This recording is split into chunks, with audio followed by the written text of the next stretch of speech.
we did get the leader, obviously. It is a Rocks Xebec mono blue. Bandai took their formula minus the leader aspect and threw it out the window. Yeah.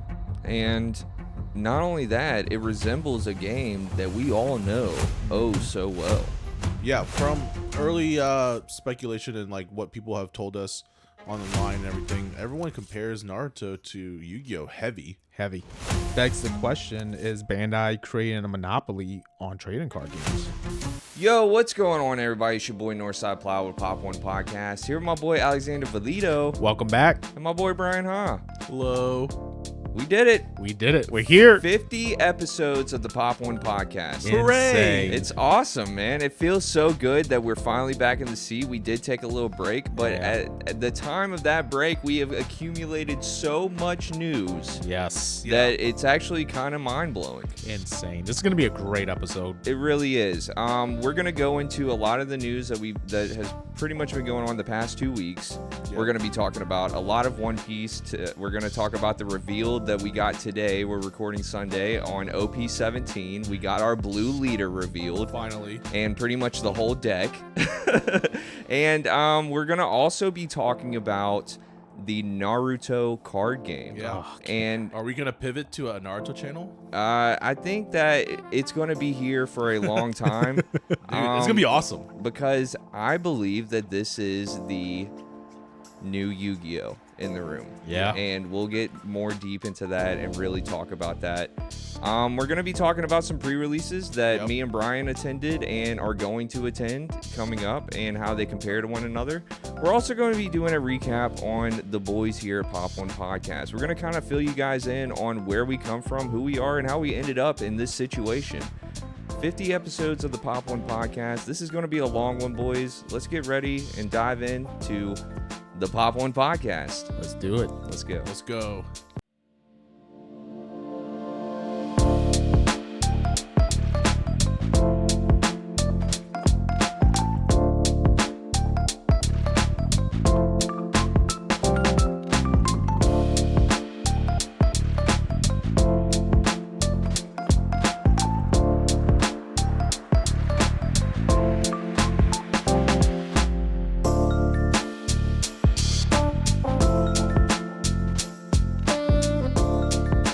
Alright guys, before we get started, I want to shout out our sponsors at Dueling Guard, at ANGKOR GOODS, and our website.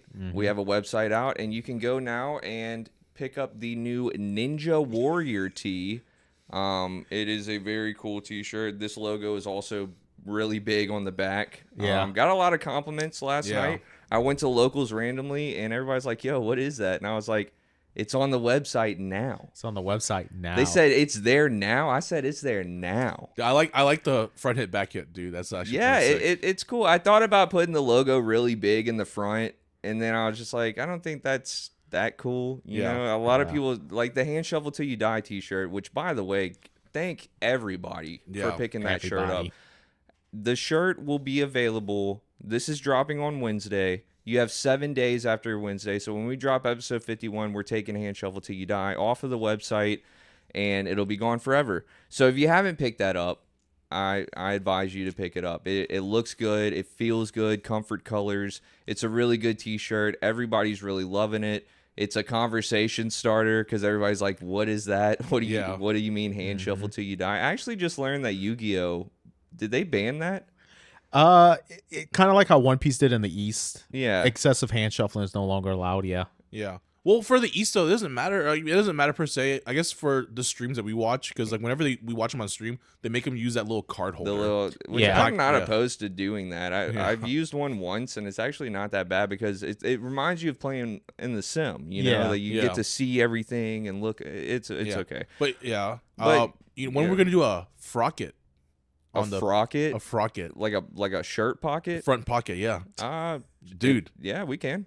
I'm a big frocket There's guy. plenty of options. I mean, you guys, this is the beginning of the website. We're going to have hoodies. We're going to have hats. We're going to have play mats. I've had a lot of people. It's funny because you were at a card show yesterday.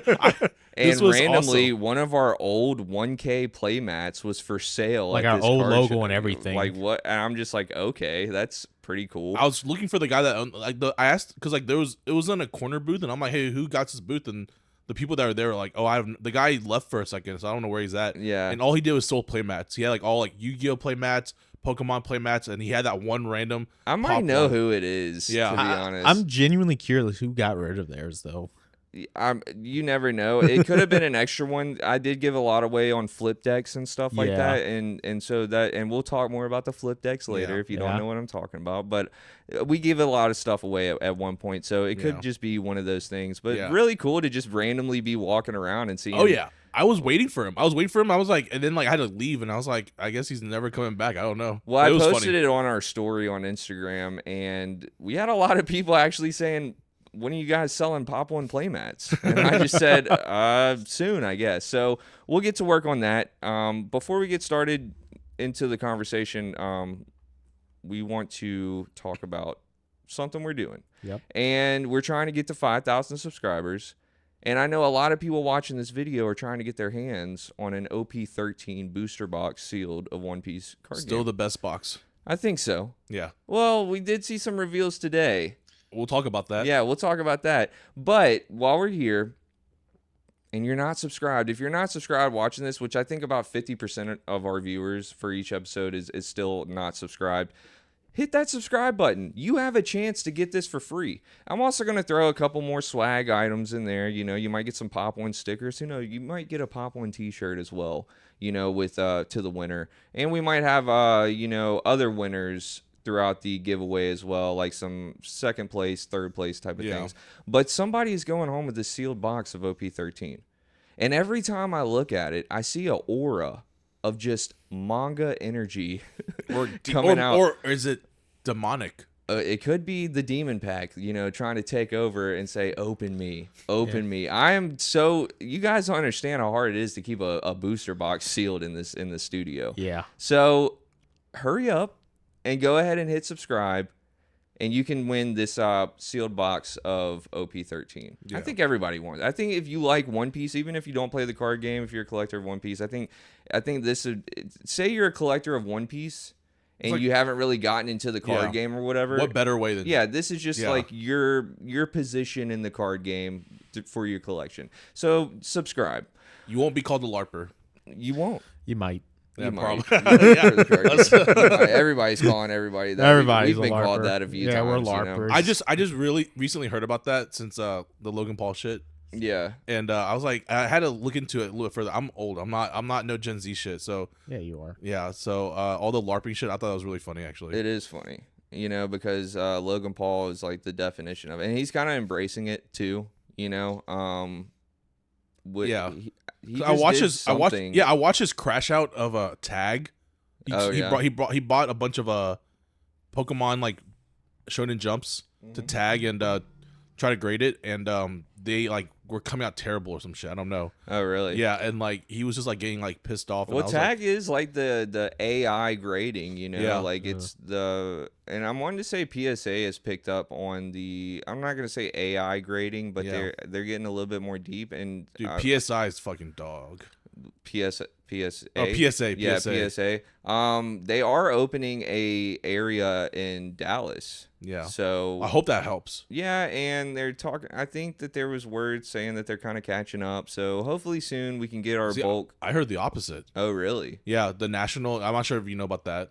No. It's like a 2-week like sports thing convention. Oh yeah. And they're doing on-site PSA grading, and towards the end of the show, they were taking submissions, saying on-site grading, and then telling people it's gonna be 2 to 3 weeks. Oh wow! So they took the money, they're pocketing the same-day service money. Yeah. And telling people it's gonna be 2-3 weeks. Yeah, and with the sports stuff, I mean, there's so many individual cards in that space. Yeah. That, you know, the 1-of-1s, the 1-of-5s, the jersey cards, and all that stuff. There's a lot. Autos. There's a lot that the sports cards are submitting. You know, versus what trading card. We kind of have like a. If it's not, we do. There's a lot of people that do submit like energy cards and stuff like that. Yeah. Just cause, yeah. But you know, like with One Piece, I'm not gonna send like a rare or a common or anything like that, and it probably not. I mean, the regular art. Yeah, I wouldn't send a regular common, but like, you know, an Ichiban Kuji RG. Yeah, stuff like that. You know, promo cards, SPs. You know, stuff like that. Are those rares? Is that like what GameStop takes advantage of? Because I see in the power boxes a lot when you get a random graded card, they do rares and things of that a lot. So in those PSA power boxes. or GameStop will actually buy your PSA slabs. So for example, like if you submit with them and then you get an 8 or a 9, they'll offer you a buyback and say, "Hey, we'll give you $60 for that." And if the card itself at a PSA 9 is $70 or $80, why not take the $60? Avoid holding it for too long. Nobody's gonna buy it, type of thing. So I think that's really what they're doing, and I think a lot of their stock for the power packs come from those buys. Because it's gonna be hard for them to sell it if. I mean, I don't know. That's how they're selling it, I guess. Yeah. Because I feel like with the buyback thing, if you look at GameStop and like the plethora of games that they get, right? It's got to be a lot more with the recent trading card stuff going on, that they just have a huge warehouse somewhere just full of PSA slabs that are, to a lot of people, worthless, but to a lot of people they're just not worth as much as like the PSA 10s. So then are they like stuff like that? Are GameStop like repackaging the ones that they buy back at the shop? Now, I don't know about all that. I have heard rumors with PSA doing that, and you never really know. When you're at the bottom of the totem pole, which is us collectors and card players, and there's now a huge industry of mainstream people that are top of the chain. You got the guy that owns PSA, and then under him you got people like Logan Paul, and you can't say he's only in the card part of it. He's got to be in the business aspect of it as well. He's done. Yeah, I mean, so businesses. We're at the bottom of the totem pole. We're sending our cards to a GameStop next to our Target downtown. It's stuff like that you can't really. We can speculate forever. Yeah, not happy about that GameStop, by the way. You can. Oh, why? They had the Ichiban Kuji statues. Really? Yeah. Without the promos. Oh, yeah. Without the promos. Oh, so they're selling and if you guys don't know what we're talking about, Ichiban Kuji did a one-piece card game. If you don't know what Ichiban Kuji is, I'm not really going to sit here and explain it, but they did a section for one-piece card game, and there was a card that was actually given out in... There was a card that was actually given out in Japan. I wanted to say, even if you bought a ticket, you just had to buy a ticket to get a card. Well, they came here to the States. GameStop picked it up, and the main prize is the Oda Art Luffy statue, and it comes with that card. Well, that card's like over $200 now because it's Luffy. It's a special promo, and you can only get it by buying a figure. And the figure's what, like $100, $130? Yeah, it's what was it? GameStop was selling for $139.99. Yeah, so you buy that. I think we talked about it in an episode. You buy that box, you instantly make your money back plus some with the card if you want to sell the card. So so I went to GameStop to check it out, and I saw the Ichiban Gucci, and I'm like, oh, I want this. And the guy was like, there's no promo in it, by the way. And I was like, oh, what the hell? Then why are you selling it for $139.99? And he's like, we're gonna discount it when you bring it up here. I'm like, then why don't you just show the display discounted price? And he's like, we can't do that. And I was like, that's just like false advertising. It's weird. And wait, so is every GameStop doing that, or just this one? I just think it's this one. I'm not sure if it's all of them, but the district manager, I don't know, the manager at that GameStop that we were at, that I was at, which is the one by Target, the guy was like, corporate told him to open up all the Ichiban Kuji cards, check for a promo card. If no promo card, sell it for like $79.99. And if there is, and keep it at $139.99. It's wild to me to look at GameStop and to see that because we all thought that GameStop was done. The video game world is in such a shamble right now. Yeah, about to do away with discs. Yeah. And it's already pretty much done. Most of the time when you buy a disc, and I wanted to say this is besides Nintendo, I think the cartridges still have the games on them. But when you buy a disc for like the PS5 or like Xbox or anything like that, it's just the license on the disc. You're downloading the game. Yeah. So it's not like you own a physical copy of that. And a lot of people are getting really pissed off about it. So with these big game store companies, and GameStop's one of the main ones, obviously, EB Games, GameStop, they're trying to figure out how to remain afloat. And they're realizing that people are spending stupid money on these pieces of paper. Why would we sell video games anymore when we can make more money selling paper? Yep. They just move on to the next physical media. Exactly. It's still games. The last physical media. Yeah. But yeah, no. So like the Kuji thing, it was crazy because like when I talked to GameStop, I'm like, so like, why are you selling a resealed product? And he's like, this isn't resealed. I was like, you literally told me you just opened the box, check for the promo, and then put it back together. He's like, it's resealed to you, but not to someone else. That is. And I'm so like, funny. I'm like, you cannot sell me this at full price. And he was like, he got mad at me. I was getting mad at him. He was getting mad at me. He was like, this product isn't for you then. And I was like, good. I don't want to buy this dog shit. I don't know. Yeah, it's just the customer service in GameStop's gone away. The integrity of the store has gone away. Yeah, Everything about GameStop is bad news. Remember when we started this? A year ago. We were talking so good about GameStop every because week. they were doing it right. Yeah, they were doing it right. Well, probably because they were dipping their toes in the water and trading cards and trying to expand. This was the start. This was the beginning of the year. The scalper thing, was going crazy. People were Pokemon cards were just going nuts, right? You couldn't find them. GameStop's thing was like, look, we're going to tell you how much we're getting. We're going to tell you guys when we're selling it. And that's when you guys can come. You're going to line up anyways, right? So we're going to have you guys line up here on this date.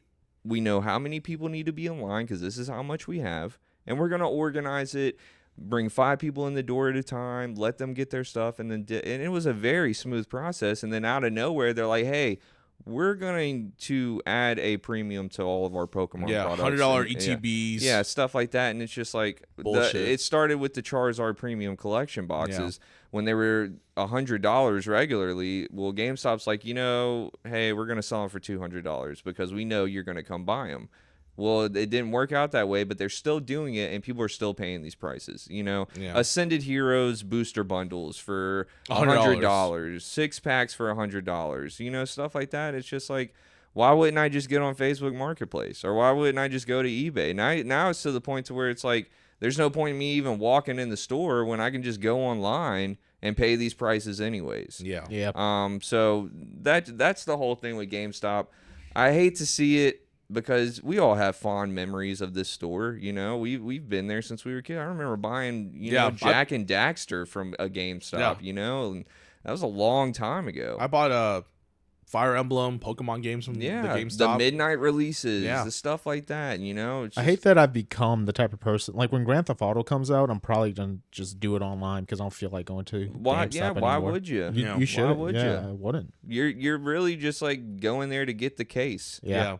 Thank God Nintendo still sells cartridges. I think, like the last and video. I think that Nintendo still. I think if you actually buy the physical copies, it's the actual game. I don't think you're like download. I don't know. You have to download a little bit extra. I think. Yeah. But like whatever. But there's DLCs too, so that downloadable content. But well, that was our video game talk of the day. That was a fun side rant. We do have some Real crazy stuff today. Let's do it. We do. So today's Sunday, and we knew that this was coming. I got the time mixed up because I thought it was going to be at like 1 o'clock today, and I thought we were going to do like a live reaction to it or whatever. It actually dropped at like 6 o'clock in the morning. Yeah. And so yesterday we got a leak on the Roxd's. Well, let's go back a little bit. Yeah. A few days ago we got Gloriosa. Yeah.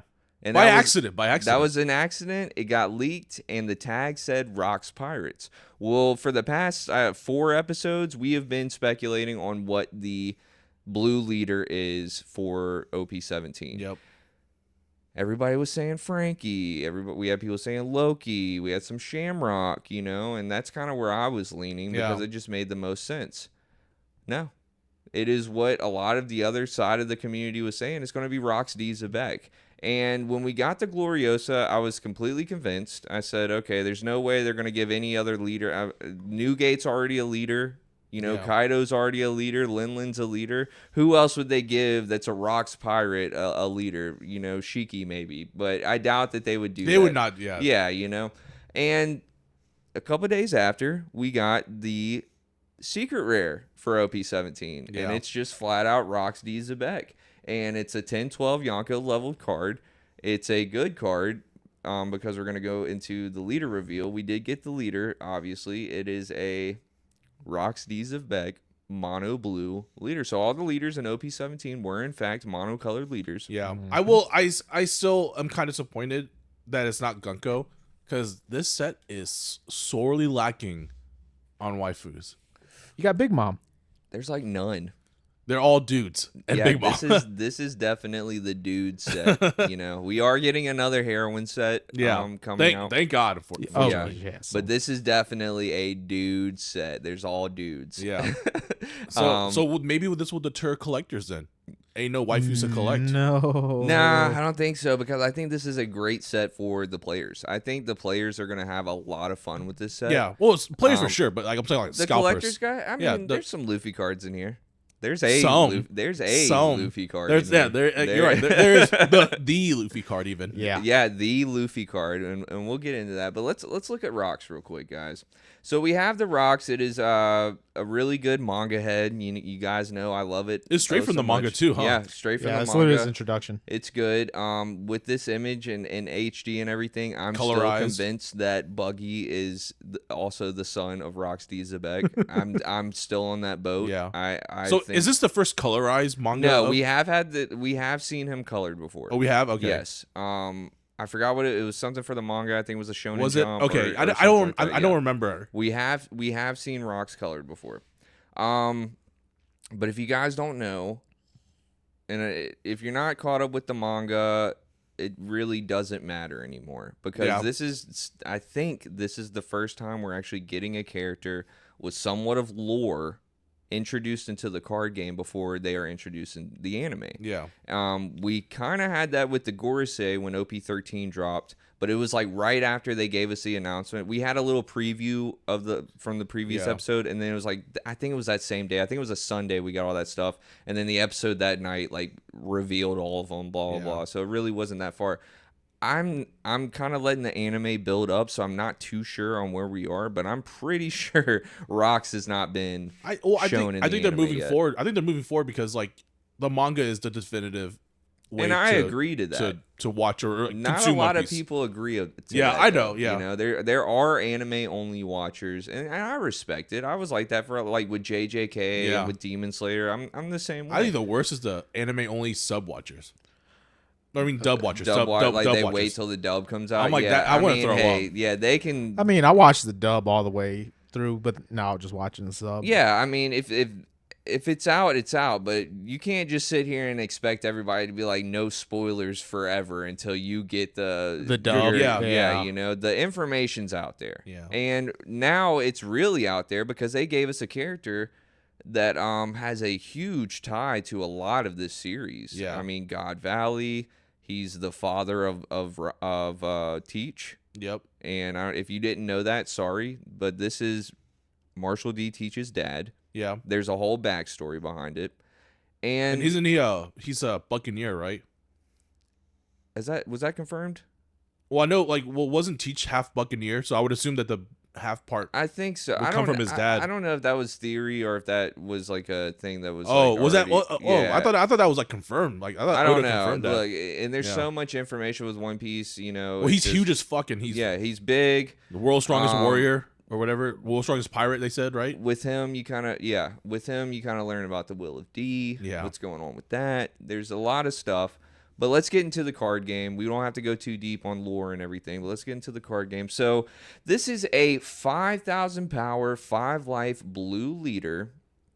And when attacking, you may trash 1 card from your hand, reveal 1 card from the top of your deck, and if it's a revealed card and it includes Rocks Pirates, you draw 2 cards. So you draw the card that you revealed and then draw another card. Yeah. Are you cooking? Unfortunately, you really can't, because like you want your deck to be all Rocks Pirates, huh? Yeah. That's a thought right off the bat. Yeah. Like because you kind of want to never whiff on that effect. Because like I will be damned if I play if I add a Galdino or something like that, or like add like what was it, the 0 cost Impel Down like Gundam Rain card. Yeah. And I look at my top and I what was it? Let's say I somehow did a stack, and I look at the top 2 cards of my deck and it's Galdino and the 0 cost event. I cannot use my Rocks leader effect at all. Yeah, it's not you just discard a card for nothing. Exactly. So like I think with this one, like this is gonna be like the equivalent of how they did the mono Blackbeard deck in the beginning, the Teach deck. You know, Yeah. It's gonna be all just no room to really cook. Yeah. This is a you're gonna if you're gonna build a Rocks Pirate leader, you have to just buy the hell out of this set and just play it. You know. Yeah. Like there's just no cooking, but like the cards they reveal like almost all the cards, right? I think it's the whole deck. Is it the whole deck? Yeah, they reveal everything. Shiki, Linlin, Stussy, Newgate. Yeah. And Captain John and shit, huh? Captain John and like some like what Don is this guy's Don name? like some Wang Z. Yeah. Kaido, another Kaido card. Struson. Yeah. Barbell. The whole crew's here. Ganzui, yeah. And then not to mention, and also Don Malan, which I think was a relation to Capone. Yeah, and all Beijing's, that. like Bege's dad or some shit. Yeah. I don't know. A full lead event. I mean, this is kind of like some sort. I don't want to say it's a parallel to the original Teach deck, but it's kind of the same concept of we're gonna give you pretty much all the cards in the set. Yeah. And Playable. we're gonna construct it to where you kind of just have to play with these cards. Yeah. You know, with these reveals, so you remember in OP09, the year later they did the Star decks and they did all the leaders. Yeah.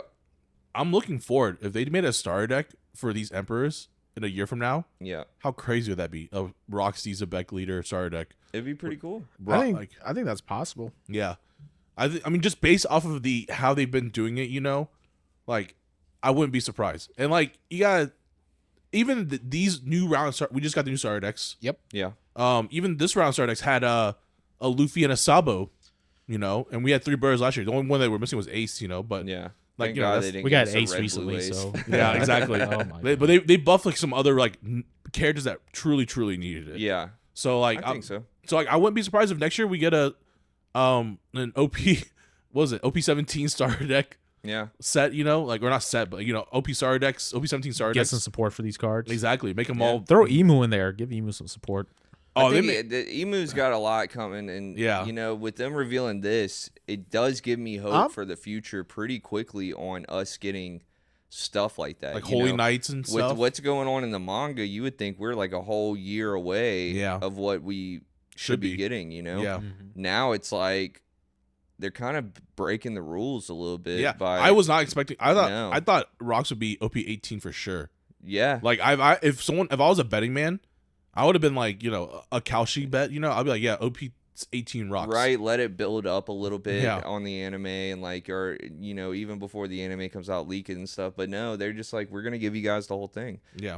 Because the anime watchers, they know about God Valley, but they don't know about God Valley. Yeah, they only had that one episode that showed them off. Yeah. This is a full-blown spoiler for just about everyone. This is, it's a spoiler kind of, because like, it's not really revealing like too much, but you are seeing characters that you're just like, who is this guy? Exactly. Like who knows who's like, Strusen? Who's Barbell? Exactly. Strusen, Barbell, like Dawn. We know Strusen because... you're right. Big Mom. Yeah. Yeah, but it's like, who's Kaio? Who's...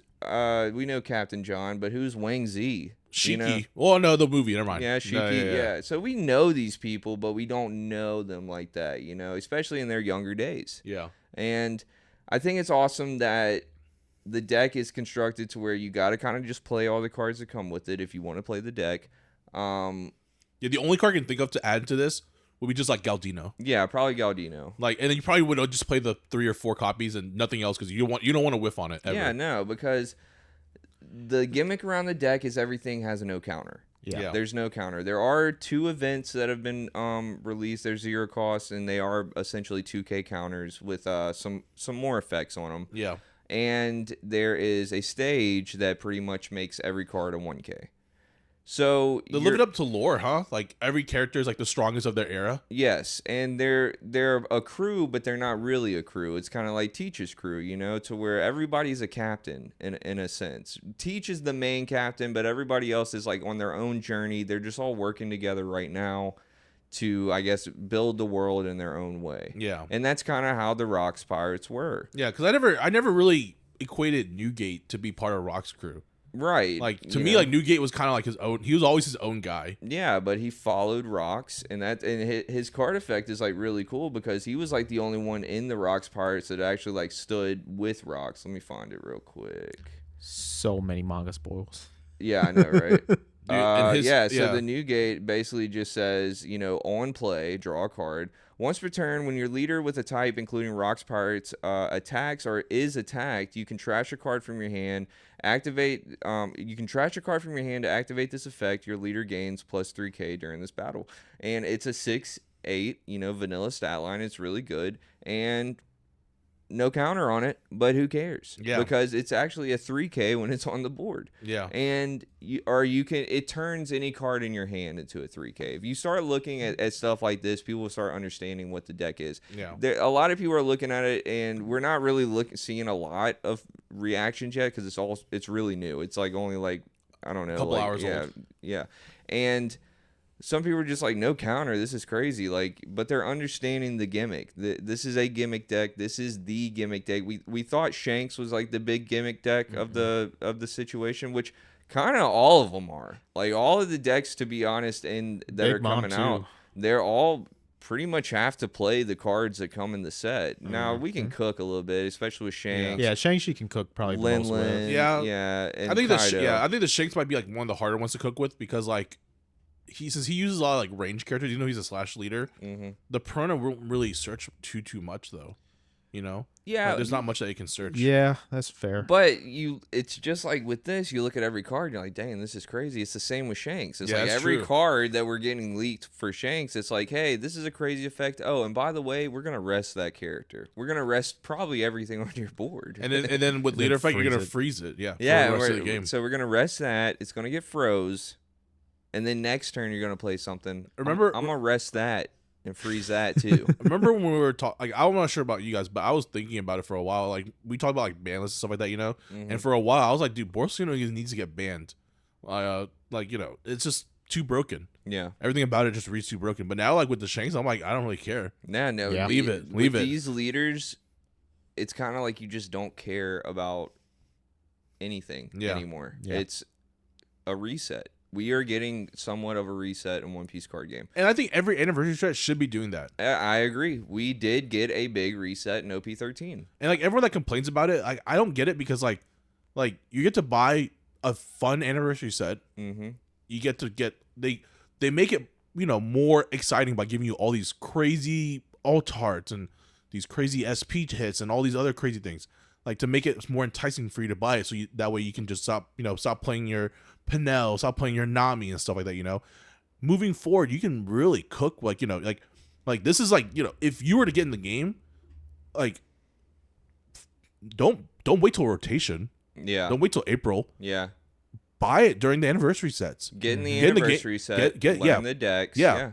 Get it during anniversary season, and then you get to play for a couple of months, and then like cook with this. I think anniversary season is the best time to start playing One Piece. Start playing, because everybody's going to essentially be playing the same thing that you're going to play. Exactly. Yeah. And the decks last a while. You look at OP13, Red Ace is to this day still relevant in some way. You mean Red Blue Ace? Yeah, Red Blue Ace. Yeah, Red Blue Ace. And then Red Green Luffy just got a resurgence. It's the BDIF of 16.5 according to every tier list I've ever watched. And even Emu was relevant for quite a long time. Yeah, it's still a deck. It's just people don't really want to play it. It's because it was because of Lucy, and then I guess people just aren't picking it back up again. And people know how to play around it and stuff like that. Yeah. I mean, you can still take Emu to a locals and win. Oh, 100%. It's still a deck. Yeah, and then like Mihawk got his starter deck too. Yep. So like OP13, OP14 leaders, which were released last year, are getting their facelift for this season. And what's cool about it is a lot of people started playing during OP12. I know a lot of people that really started playing during OP12. I think that was like the Zoro set. Yep. So like a lot of people like.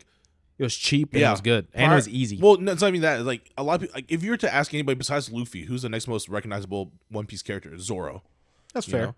Like and then I would say the closest third would probably be like Nami or some shit. Yeah, or Chopper, or Chopper, a Straw Hat crew, yeah. Even Shanks. Yeah, maybe Shanks is in that top 5 most recognizable One Piece characters. But like, let's just face it, like Zoro, like, and especially when they make a booster pack that has like a big picture of Zoro on it, like people are like, oh, it's a Zoro card. Yeah. I know Zoro. Well, with one thing with OP17, there was a lot of flack because it looked very mid. It looked like it wasn't going to be as hype as all these other anniversary sets. Yeah. You had OP5. Boy, did that change. Yeah, you had OP5 that had the 3 mangas, pretty good mangas, and the wanted posters and all that good stuff. What was the next one? OP9. They had the OP and the Otis signature. Yep. Yeah. And you had OP9, the introduction to, wasn't it the introduction to the silver cards and stuff like that? Or was that already going on? No silver cards yet. It was just the 4 Emperors. Emperors. And then the wanted posters again. And then, but then, like, for that season, for that year. What was, like, the crazy, Was there really a crazy rarity? Yeah, it was the gold Roger. The gold. Yeah, Roger. the gold manga Roger. Yeah. And then we had OP13. Crazy stuff. Red mangas. Red mangas, wanted posters. Demon the packs. SPs were crazy. Yeah, the demon packs. Just a really good collector set. When we got the first reveal for OP17, we were kind of just like, this is cool. But it's like, where's the heat? It's underwhelming. Yeah, where's the heat? Where's the true heat? And it wasn't just us. It was other, content creators, everything that were just like, this is cool and all, but, they kind of need to cook with this next reveal. And obviously we knew we were getting another reveal because we didn't have the blue leader yet. Yeah. And boy, did they cook. Did they? So first off, we're going to talk about this Kaido card. Look, man, I'm not like a Baki fan or anything like that. I never watched it or anything, and it's kind of fun. I see some stuff about it. I don't hate it or anything like that. This Kaido card, it looks silly. No, that thing is like it's like weirdly grotesque. Yeah, in a good way. Like it's like a train wreck you can't stop watching. Yeah. Like, I keep on looking at it. I'm like, this is the ugliest card ever, but like it's kind of cool to look at. I like when they get manga artists to come into the space and cook. We've had this before with the Luffy 3rd anniversary card. It was by the guy that does Black Clover. Oh yeah, the winter pack from last year. Yeah, it was Clover, Food Wars, and Promise Neverland. Yeah, those are great. And so we've had this before. It's cool. I'm not mad at it, and I think it's really cool. I know in person it's going to look a lot better than the picture. Texture's going to be crazy. Yeah, the veins and all that stuff. The teeth. I don't know. Yeah, the way he drew the teeth and made it like curvature to the teeth. I'm like that really that really. I don't know why, but I'm not about you, but that really like messed me up. It's like why'd you draw the curves of the teeth so weird like that? It's interesting. So and but like, are they gonna do like a Linlin one and a Shanks one? That would be cool. Yeah, it is weird though. Like, why just this Kaido? Maybe it's just an alt art. Maybe Baki just the artist for Baki. I'm sure his name, unfortunately. Yeah. Maybe he just likes Kaido. Maybe that's his like favorite character. It's Kaisuke Itagaki. Okay. Because shout out Kenny, but Kenny loves like when I first was getting Kenny into the One Piece card game, he told me that like Kaido was his favorite character ever since he's been introduced. He's like, I love Kaido. Like something about him is just so cool. Like his aura. Oh, very cool character. Yeah. Like so he loved Kaido. He's a big Kaido fan. So I'm pretty sure. I'm not sure if Kenny watches Baki, but maybe there's something that he'll be collecting. The build up for Kaido in the anime at the time was crazy. So crazy. Yeah. And then when you first hear him talk and everything, you're like, yo, this is scary. Yeah. This guy is scary. And you would think that he was like, stronger than Newgate, Yeah, no, he's definitely strong, but this is an alt art and it does have the X on it. So it looks like this is that's the manga version. That's the manga. It's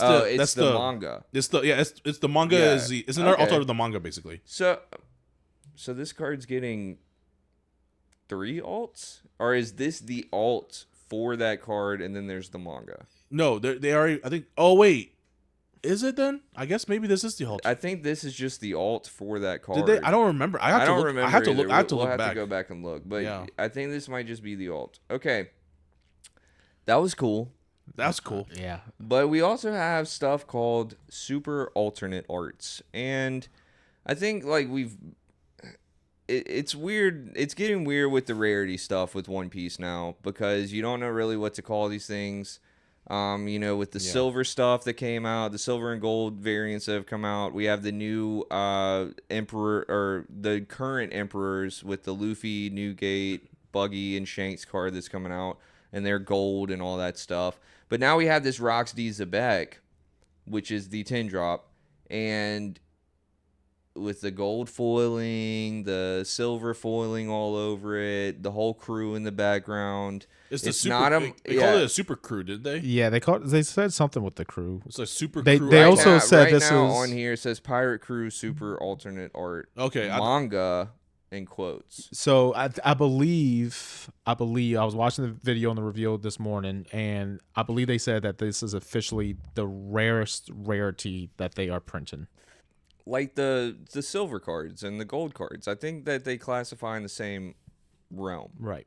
No, they call those SPs because they have. I have the buggy. I pulled the buggy and it has SP on it. Okay, so who knows? So this is even higher than Does it say in the corner if it says SP or anything on there, or does it say anything crazy by chance? Secret rare. Okay, so then this is just with a star. Yeah. This is just another alt art variant. So when I saw that, I was like, wow, that's crazy. That's a crazy card. It is crazy. They couldn't top that, right, for this set. Everybody wants this Rocksteady Xebec. Boy, howdy. Boy, howdy. You already know what's next. A Luffy card. Yep. A Gear 5 Luffy card. I'm wanting to say that the fan base that this is the most favorite Luffy would be the Gear 5 one. Yeah. It's a Gear 5 Luffy with every straw hat. Every single one. Every single one. So if you collect any straw hats, you have to have this card for your collection. And it's the Egghead Luffy. From EBO4. From EB4. And it has an X on it now. And it has an X. So that means the EBO4 one will never get rotated out? Mm-hmm. That's what it means. From what we know, yeah. That's what it means. The card is beautiful. And I think that this is something good to where players and collectors alike can all unify and say this is a beautiful piece of art. Is. So that makes me think. So I'm not sure if y'all opened the SAR decks yet, but I opened up my ST31 Luffy deck, and it comes with a reprint of the Nami Searcher, right? Yeah. Yep. And it's a common Nami Searcher. Yeah. That new printing has a little X on it now. Yep. So I'm wondering, because the EBO4 Luffy didn't have an X on it, I wonder if they do. I'm not sure if they announced one, but let's say do another best collection. Yeah. PRB 3. Mm-hmm. If they reprint the Luffy, they're gonna they probably will have to give it the X then. Do they have a manga for that Nami? For what? That Luffy? No, the reprinted Nami that has the X. Okay. Yeah. Because she was the manga, wasn't she? Yeah, she was the manga for PRB 1. Yeah. Gotcha. So, yeah, I think it's very awesome. I love the Oda artwork. This is actually the image from a Shonen Jump. Yeah. And, it's just, crazy. What more can you say? It's Gear 5 Luffy in a super high rarity.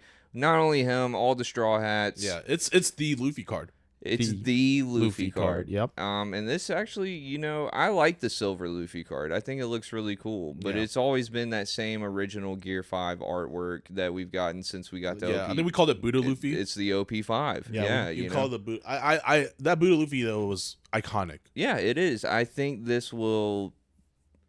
I mean, will this surpass that?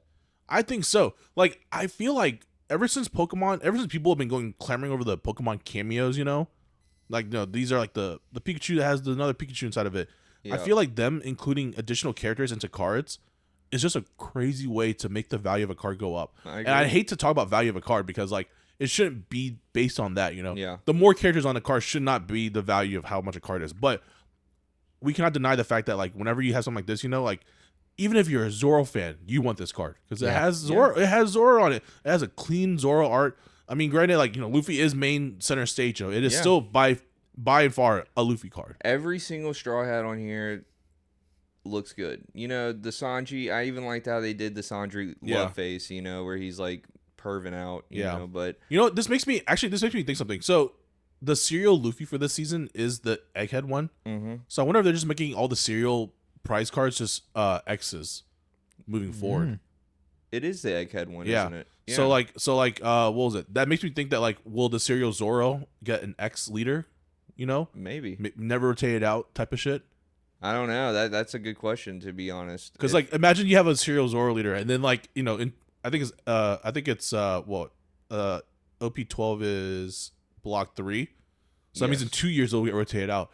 And you can never play your Serial Zoro leader again, But maybe I guess the serial cards are going to be permanent mangas. That would be cool. That's just something I just thought about. They should too, because if you have that card, it sucks you that I won't be able to play it. Exactly. Yeah. I think they should make serials mangas, or at least give them the X. I think so too. But yeah, a lot of reveals on this, guys, and we could sit here and go over every single card, but by the time this comes out, everybody's gonna know what's going on. Yeah. Do y'all think Rocks will be the meta deck of the format, or? Oh yeah, dude. The way that it's gonna be good. Yeah, it's gonna be good. It's gonna be good. I think every leader in this set is really good. Yeah. There's I think everyone's good. They cooked really hard. Bandai really took their R&D department reset the game. 6 new leaders. Yeah. all monocolor and make them good. And they boy, did they make them good. I think every leader looks good. We're seeing a lot with Shanks, obviously. I think Shanks has a lot with this. Lin. You know, I kind of thought it was fake. Yeah. You know, but I'm seeing pictures of people have 12 life on their board. You know, the Kaido. I'm not hearing a lot about the Kaido, but you know, reading all the cards, reading the leader effect, reading everything, it reads good. Yeah, and it's not a bad deck. Even Whitebeard. The Whitebeard is crazy, and but you know, I think the saving grace for that Kaido is that Conquest of the Sea card. That card's busted. Yeah, I gotta look at it, but yeah. A lot of people aren't probably going to play Newgate because Ace just looks better with all these cards that are coming out. There are a few cards that are like for Newgate himself that read really good and make the leader feel a little bit better. The one that I'm not hearing a lot about lately is the Luffy. Yeah. You know, and well, they finally revealed the Brogy, so now they have the Dory Brogy combo. Okay. So and that's really cool. But we won't know until obviously we get to that point. And speaking of that point, I have the dates here, and I don't know if they've officially released these yet, but this was on the trailer today. Pre-release is August 21st. Yep.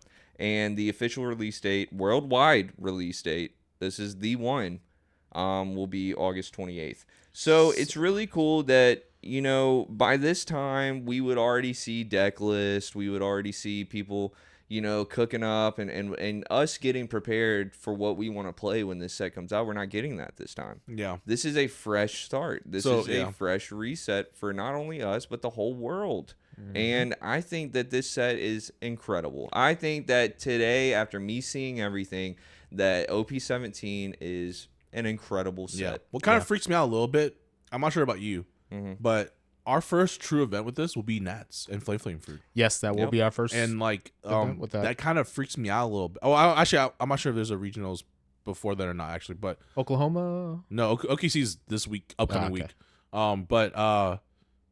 Yeah, no, there is Kissimmee regionals is on the weekend of the release actually. So I'm not sure if that will be legal or not. I don't think so. So I don't know.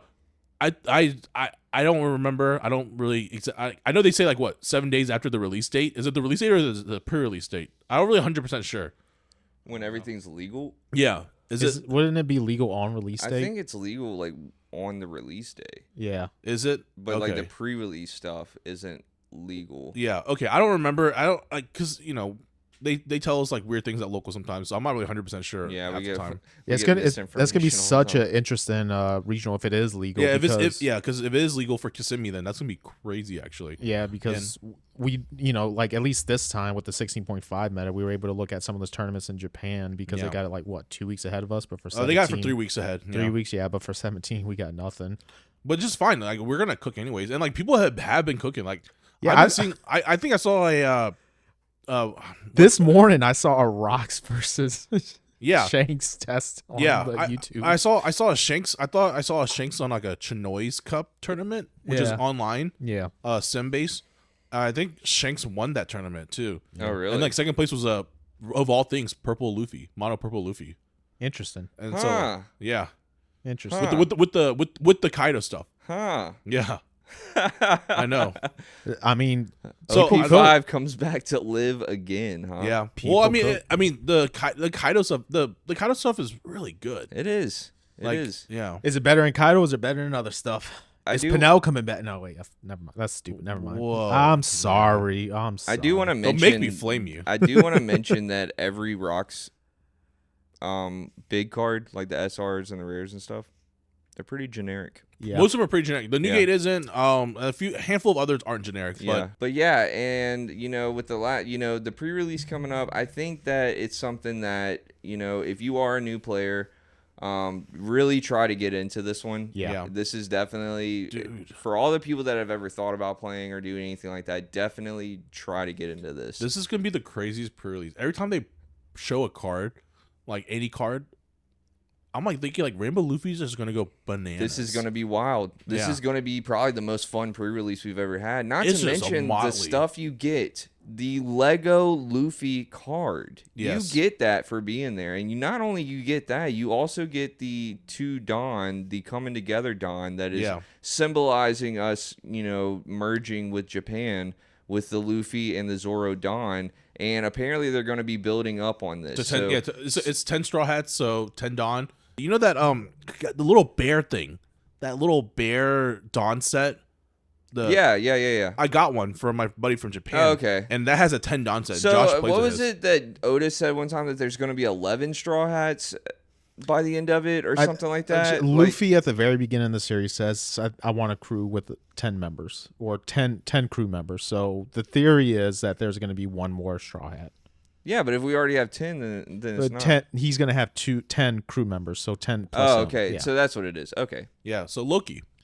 Maybe. I think I think they do need a giant. If you look at all the other They don't need a giant. I mean, if you look at every other like top tier what? Like all the other Yonko crews. Does Shanks have a giant?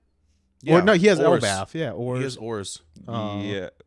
Little Oars Jr. That's who he uses. Yeah, and oh wait, no, mind. That's a Whitebeard. That's Whitebeard. Pirate, yeah, that was Whitebeard. JK. Well, Shanks has Elbaf as his territory. Whitebeard had the giant. Big Mom, does she?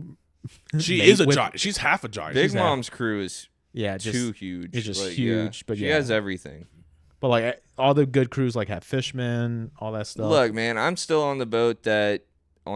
Haha, this is funny because the Sunny was built from the wood from the tree that's Adam in tree, Elba. yeah. So they're there. Frankie built the boat. He's there. He's the only one that knows the ancient weapon. What is it, Pluton? Like he's the only one. Poseidon, I thought. Yeah, huh? Poseidon? No, Pluton. No, that would be Shirahoshi, right? Oh, you're right. Yeah. Yeah, so he knows the ancient weapon. He's the only one that knows it because he destroyed the plans. Yeah. And he's where the wood is. The Sunny's already there. Hey, if we bring a giant on, we're going to have a bigger boat, right? So there's a potential for us to get a new boat. There's a potential for us to get a new crewmate. And I don't know. There's a lot going on in the manga right now that we're not even thinking about any of that. Yeah. But, there's a lot that could happen, with the Emu being a parrot and all that, we don't know that now. No, we don't know. It's a crazy theory going on right now about it's such a fun theory, though. But yes, please, guys, pay attention to your Bandai TCG Plus app. Go ahead and try to get into this pre-release. It's going to fill up quickly. It's going to be the craziest. And it's speaking of Bandai TCG Plus app, are we going to talk about the secret drops? Yes. 1 second before we get into that, though, I do want to talk about the Dawn. We did get a new rarity of Dawn in OP17. Yeah. We don't know what it's called. We have the Gold Dawn. I think that people are going to end up calling this Silver Dawn. Was it silver? It's silver and blue, Okay, so like that's what. Yeah. So we have three gold manga Dawn and one bluish silverish rocks Dawn, and it's textured. It just has to be it's all different. that. Yeah, he has to be different. He's the strongest warrior, right? Strongest pirate. Yeah, strongest pirate. So then what makes Roger? That's what I was kind of surprised about, was that the Rocks leader was not like a base 6K. If you read God Valley, Roger's kind of fraud, dude. Like, it's funny. He was also young at the time. Yeah, there's a lot with Roger that even as I was reading all of during God Valley, the flashback and everything like that Roger's kind of fraud. But we can go into that topic another day. I think when it's not a spoiler. Rox was he was the GOAT, dude. Yeah. And he just loved his wife. Well, what a wife guy. What a wife guy. And his son. He had a great son. If he knew, if he knew what Blackbeard grew up to be, I don't think he would be as proud of him. Yeah, but has Blackbeard grew up to be? There's still so much we don't know. Yeah, is Teach really doing something bad? Right? When he killed Thatch, that's pretty bad. Who? Thatch. I know. Did he kill Thatch? Yeah, he did. Definitely. That's how he got. Yeah. He 100%, because Thatch found the dark fruit or whatever they call it. Yeah, and I think Thatch was going to eat it. I think Thatch was going to be like, I'm going to eat it, and then Teach knew he needed that fruit to complete whatever mission, and by all means, it's just get it how you live. Hey, there's a lot of lore about Blackbeard. I'm just saying, like, when once Teach ate that, like, killed Thatch and ate the fruit, like, I don't think Rocks would be proud of him. Yeah. Granted, like, is he doing it for his father's name? I'm sure, but like, sins of the father, I don't know. How do we know that Rox didn't have a devil fruit that he's actually in his son's body? Or like Domi Reversi was a thing. So how do we know that that somehow Rocks isn't linked in with Teach. And was it confirmed that Thatch kept the devil fruit, or like, Yeah, Thatch found the devil fruit. Yeah, no, we know that, but but like showing everybody, hey, I got a devil fruit. We don't know what that conversation was like or anything like that. Yeah, There's we still do. so much lore. Yeah, we do. I think we do. We do. Like we actually have the scene with Blackbeard and Thatch. You watch One Piece. You don't know shit, bro. Okay. Do you watch One Piece? No, I watched One Piece. No, he watched One Piece. It was a smaller flashback, but it wasn't like nothing too crazy. But the whole thing the only was, flashback was Thatch finds the fruit, and then you just see Blackbeard like smile at it, and then that was it. Yeah, but no, it was known that because that was the reason Newgate kicked him off the crew. Yeah, that was the reason he killed Thatch. Yeah, like they knew that he killed him. But like, there's got to be more to that. What do you mean more? No, there's nothing more to it. He killed him because he knew he had to have that fruit. Yeah, guess we'll see. And then that's why Newgate sent Ace after him to hunt him down and kill him, because he was like, we can't have him. Well, around. I don't think Newgate sent Ace. I think Ace like left opposite of Teach's wishing. I mean, not Teach, of Newgate's wishing to go after. You sure? I'm pretty sure. I wanted to say that didn't Ace like leave the crew? No, I'm pretty sure Newgate sent him on a mission, like a secret mission to go hunt down Teach, like 100%. Which is kind of crazy to think about it, because if Shanks couldn't even beat Teach, and Shanks was infinitely stronger than Ace, I mean, like pre-time skip Ace had no Conqueror's Hockey, as far as we know. Conqueror's Hockey, right, none of that shit, So like, all he had was just devil fruit powers, and like for Newgate to make Ace his second in command, kind of just a suicide mission, Like, it was kind of brutal if you think about it. Well, you can't really say I know. Ace. Yeah, he did get trained by Garp. He was one of the three brothers. Yeah, I think they all just have like the will of D around them. But he saved. Yeah, I know. But Newgate cannot say like, oh, this is Goldie Roger's son. He can take on Teach with no Conqueror's Hockey, no Observation Hockey, no Armament Hockey. I bet you if Ace had all that shit under his belt, he would have washed Sakazuki. I think there was also something too to where Newgate was completely thrown off by the whole Teach thing, and like he had no idea that Teach would do something like that, and so maybe Newgate really didn't know the full potential of Teach. Like maybe he didn't know how powerful he was, or blah blah blah. And was this all before the battle with Shanks and everything? Like there's a lot to kind of factor in, and I gotta go. We had to look. It's been a long time. The timing is like crazy because like we got like, when did Teach fight Shanks? I think people confirmed that it's like when Shanks was 24 years old. Thank God we're not like One Piece reviewers of the manga. Oh yeah, I know. Dude. That is the craziest. Like we would be destroyed. Shout outs to them, because like, dude, I cannot keep up. Oh no, dude! If they get one thing wrong, dude, they get crucified on the internet. It's crazy. Yeah.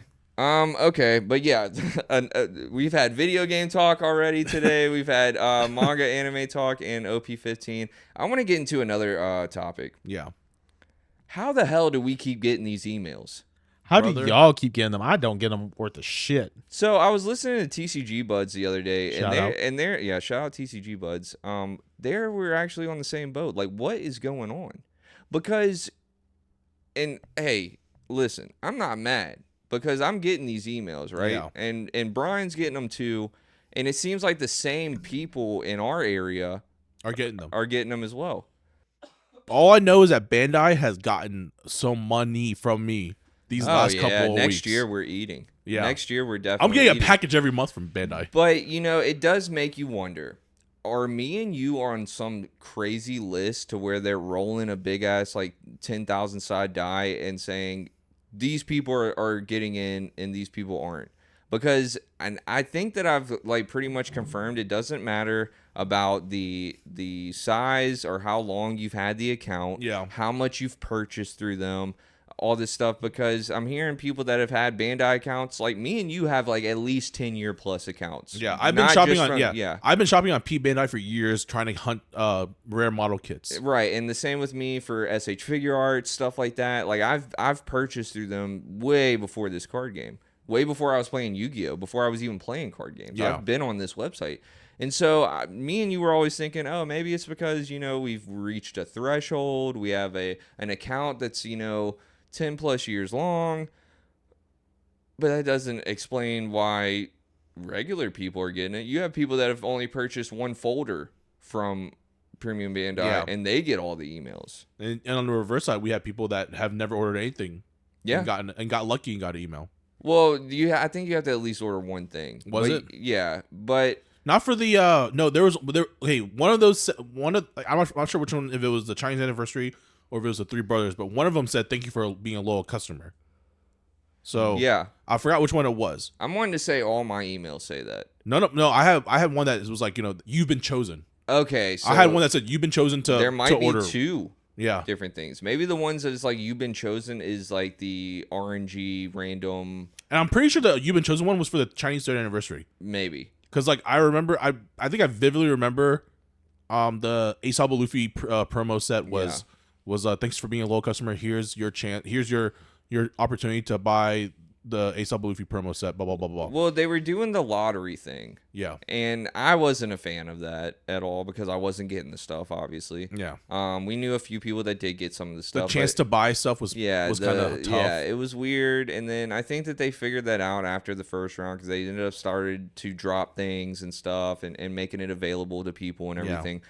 But now we're getting this special secret website. Yeah. Email. Email. And it's like, okay, first we get the Three Brothers one, with the Garp or the promo, the promo starter deck, and all that stuff. And I was like, damn, this is cool. Hell yeah. Yeah. The next day, 24 hours later, Bryan's like, check your email.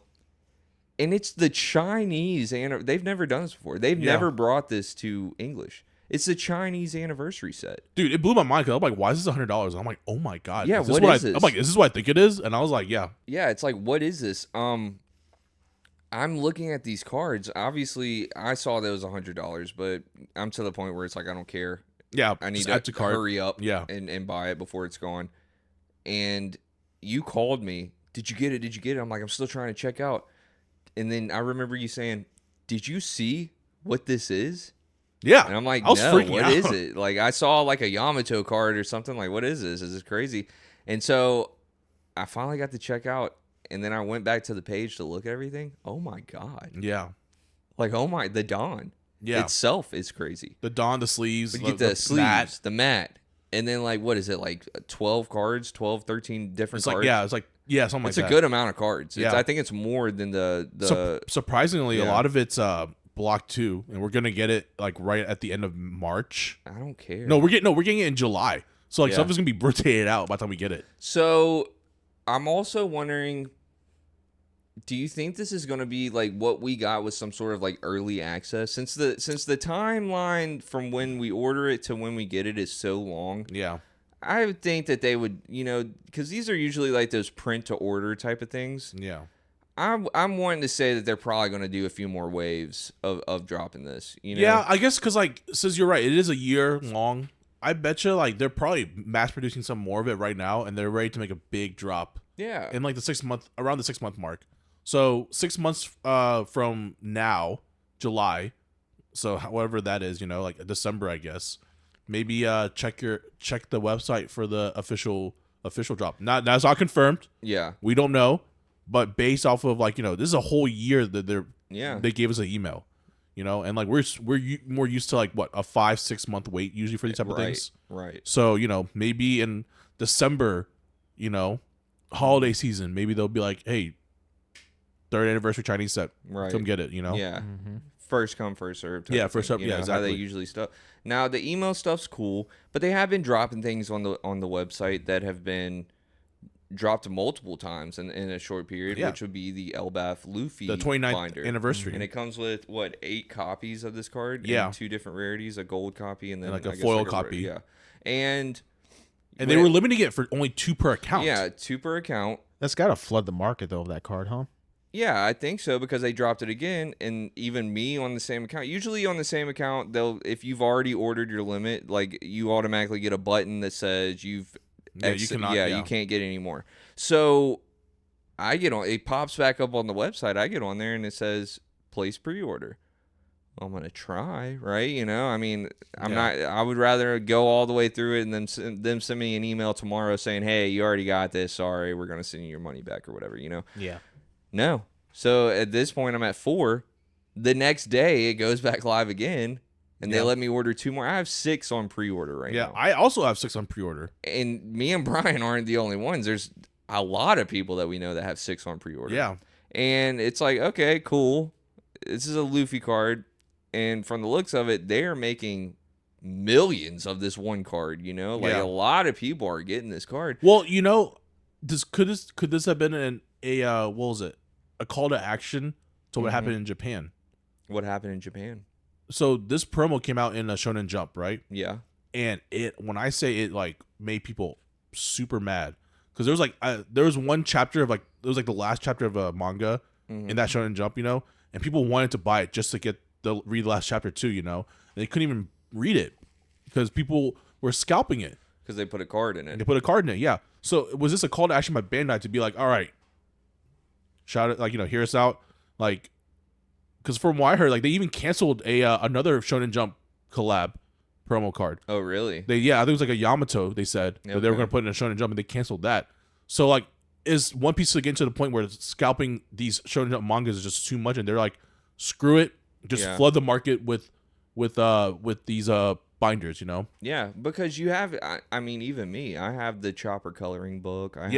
I've picked up the magazines that come with the Frankie and Nami promos and stuff like that. I've had a few Psycho Jumps and Shonen Jumps and stuff like that I've purchased to get Dons and certain things. So not only is Japan suffering from their own community out there scalping these products, but you got people here in the West that are using sites like Amazon Japan. They're using all these there's companies out in Japan that will go shopping for people in the West and ship it out, you know. They're scalping that as well. So it does hurt the market over there to the point where it's like you said, there's a final chapter of a manga that has nothing to do with One Piece or whatever, but it's being scalped and bought out because of this One Piece card. Yeah. Why are we putting cards in this whenever even our consumers that have been with us forever can't even consume our product right now? Exactly. Because you have crypto guys in Missouri doing a Amazon order or Amazon Japan or these other websites to get 15 copies of this book that they don't care about. They just want the card, and they'll probably legitly throw the book away. These are the type of people that'll take the card out. Oh, cool. What am I about to do with this magazine? I'm going to throw it in the trash. Yeah. And not care. So, I mean, it does get to the point. I don't think look, man, even with the whole round 1 thing, the Popeyes thing, the baseball games and basketball games, and now even the magazines, let's stop putting the cards and things, or let's just keep them all at Dawn. Yeah. I think the Dodgers Luffy Dawn thing was a really good thing. We're hearing about it, obviously, but we're not hearing as much about it because it's not still a super it's still an exorbitant price. What is it? Yeah. 1,000. But that's fine. I don't need that to play. Yeah. It's like a bobblehead, a special bobblehead at the Dodgers game. Yeah. It's cool to have. I don't need it though. 1,000 though, that's crazy. Oh yeah. Are they selling? Yeah, they're selling. Oh yeah. I think this Luffy 2 is kind of playable because if you think about it, it's a promo. It's like block 3 or 4. Yeah. It's a 2K counter Luffy red. Yeah. The last 2K counter Luffy got rotated out, you know, and so. This is just another searchable 2K counter Luffy card that's red and that plays in some kind of red deck, you know. I don't know. But regardless, I am, for one, happy that Bandai saw the mess that happened. Yeah. I'm glad that they canceled the next Shonen Jump one. They're like, we're not even going to allow this to happen again. And they're like, we're just going to flood the market and just screw all the investors that paid $1 bazillion to get these. And I'm like, you know, good for them. I hope this 29th anniversary Luffy card is worthless, you know. Yeah, I mean, I hope it is. I hope it is. It's a cool card to have. It's a cool card to have. Yeah, I'm gonna keep most of mine sealed. $10 pre-order. It's not like we're spending $25, $30 on it. Yeah, $10 for 8 cards. Yeah.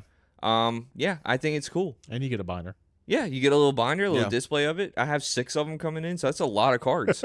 That's a lot of cards. I have 6 of them. I'm not about to play that many. I mean, I want them because I collect cards. I collect promos specifically. You have stacks and stacks of promos, I will say. I love collecting promo cards. Yeah. And it doesn't affect the playability or I don't sell them. I just collect them. You know, maybe one day I will, but I mean, if it's an exorbitant price, you will. Oh yeah. Oh yeah, we're gonna get that money. I mean, if it's worth it. I mean, why would you not?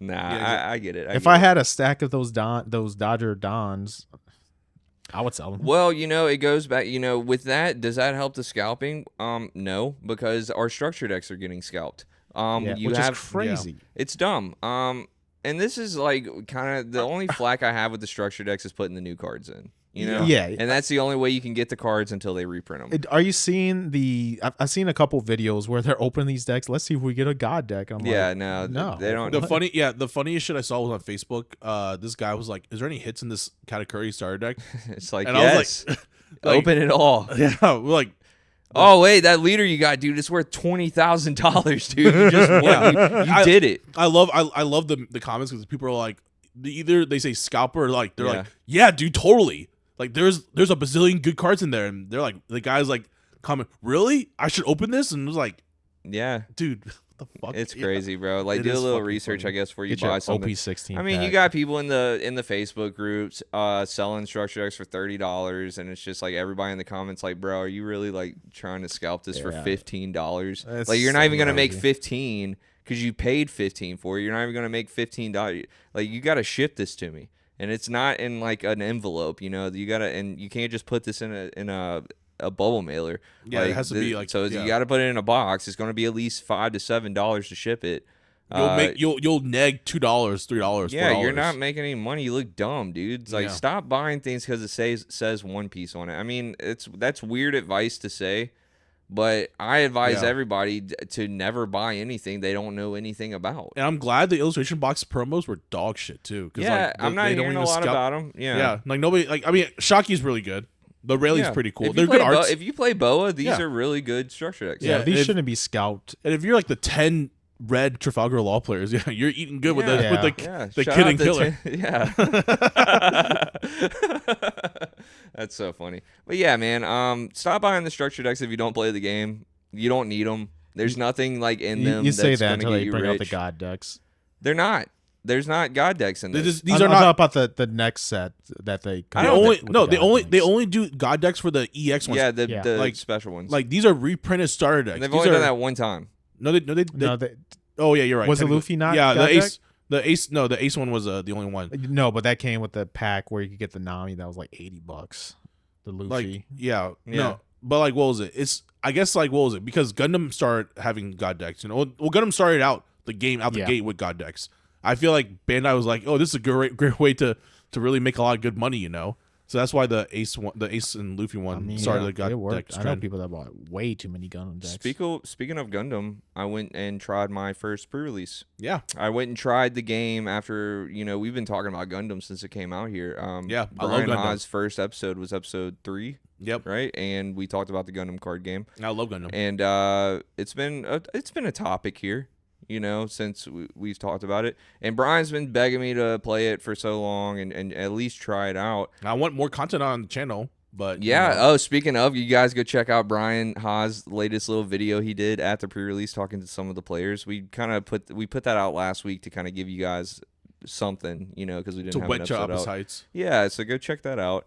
But, I went there and... Dude, the game is actually really fun. It's a fun game. Now, I haven't got to play it like regular, with a deck. I did a pre-release and they did the build box.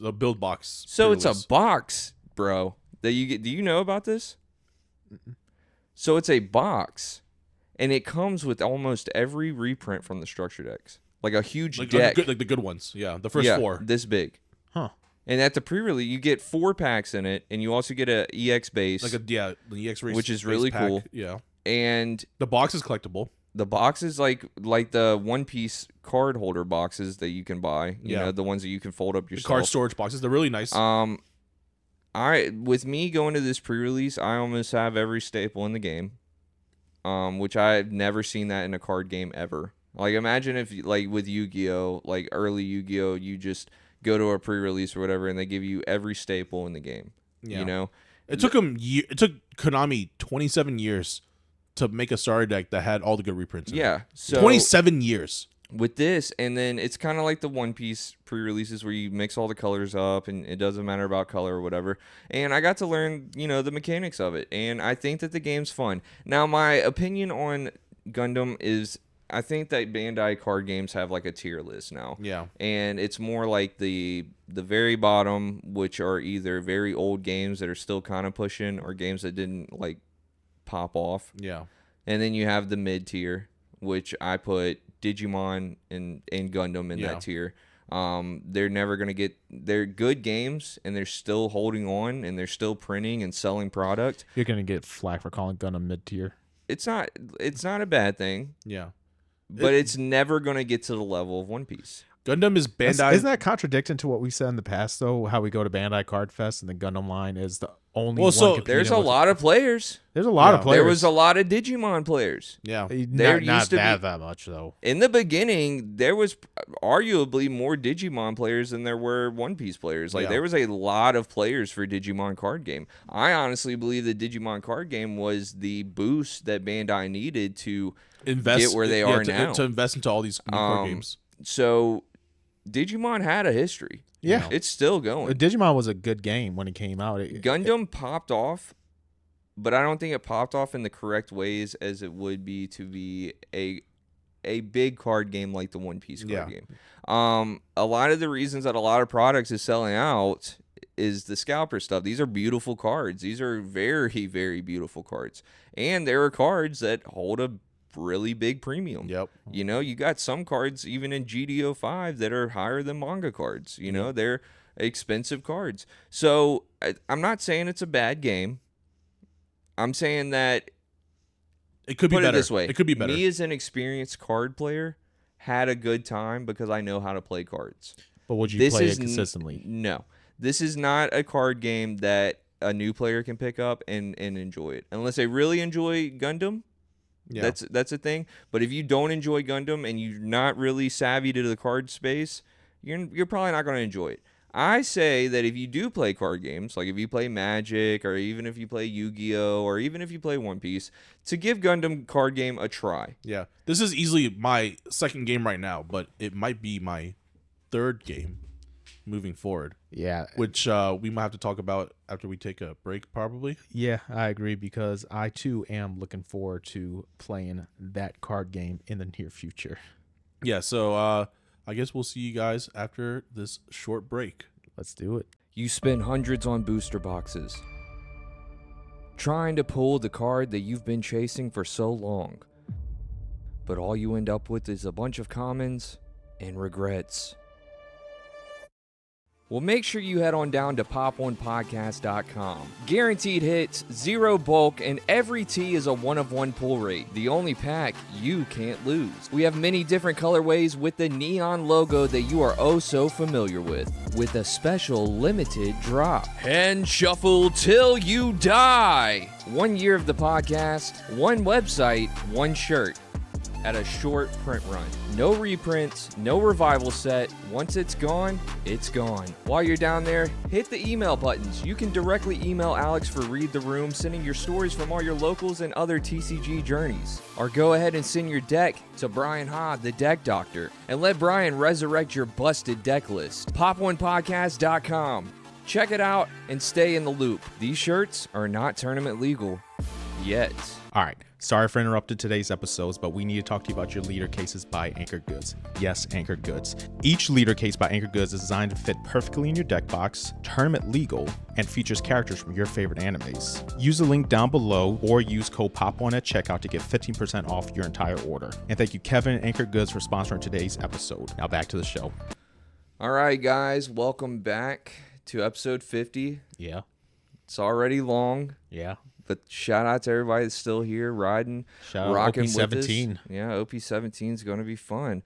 But we are looking at something else, man. And we kind of that was kind of one of the reasons we held off on 50 as well. Not you were sick, and that was the main reason. But we are kind of glad because we knew that last Wednesday we were getting news for the Naruto card game. Yeah. As well as the Gen Con demo. Yes, Gen Con demo. Shout out to Orange Samurai, Real Joshua TCG. They were able to go and participate in these events and kind of give us a little I don't want to say, a glimpse, not like a breakdown or anything, but a glimpse of what they were able to experience. They got a lot of cool items and stuff. I mean, dude, they got the bag itself, the Sage Mode bag was insane. So that's really cool. The reveals of the cards. And if I say things like sometimes I might call the chakra cards Dawn cards and stuff like that and everything, just bear with us because this is all really new to us. I think all of us have not really came from a mana system game pretty much ever. Up until One Piece, yeah. One Piece was our first one, so we don't really know mana, we know Dawn. And so sometimes we will say Dawn whenever we mean mana or chakra or whatever's going on at the time, but just, bear with us on that. But Naruto card game got announced, and I feel like it's completely different from what we expected. This is Bandai took their formula minus the leader aspect and threw it out the window. Yeah. And not only that, it resembles a game that we all know so well. Yeah, from early speculation and like what people have told us online and everything, everyone compares Naruto to Yu-Gi-Oh! Heavy. So is this Bandai's attempt at taking a jab at Yu-Gi-Oh? I think so, man. I mean, okay, so whenever One Piece started and a lot of people were kind of realizing it was a good game, it took a lot of Yu-Gi-Oh players. Yeah, I was one of them. Devin Schlink was one of them.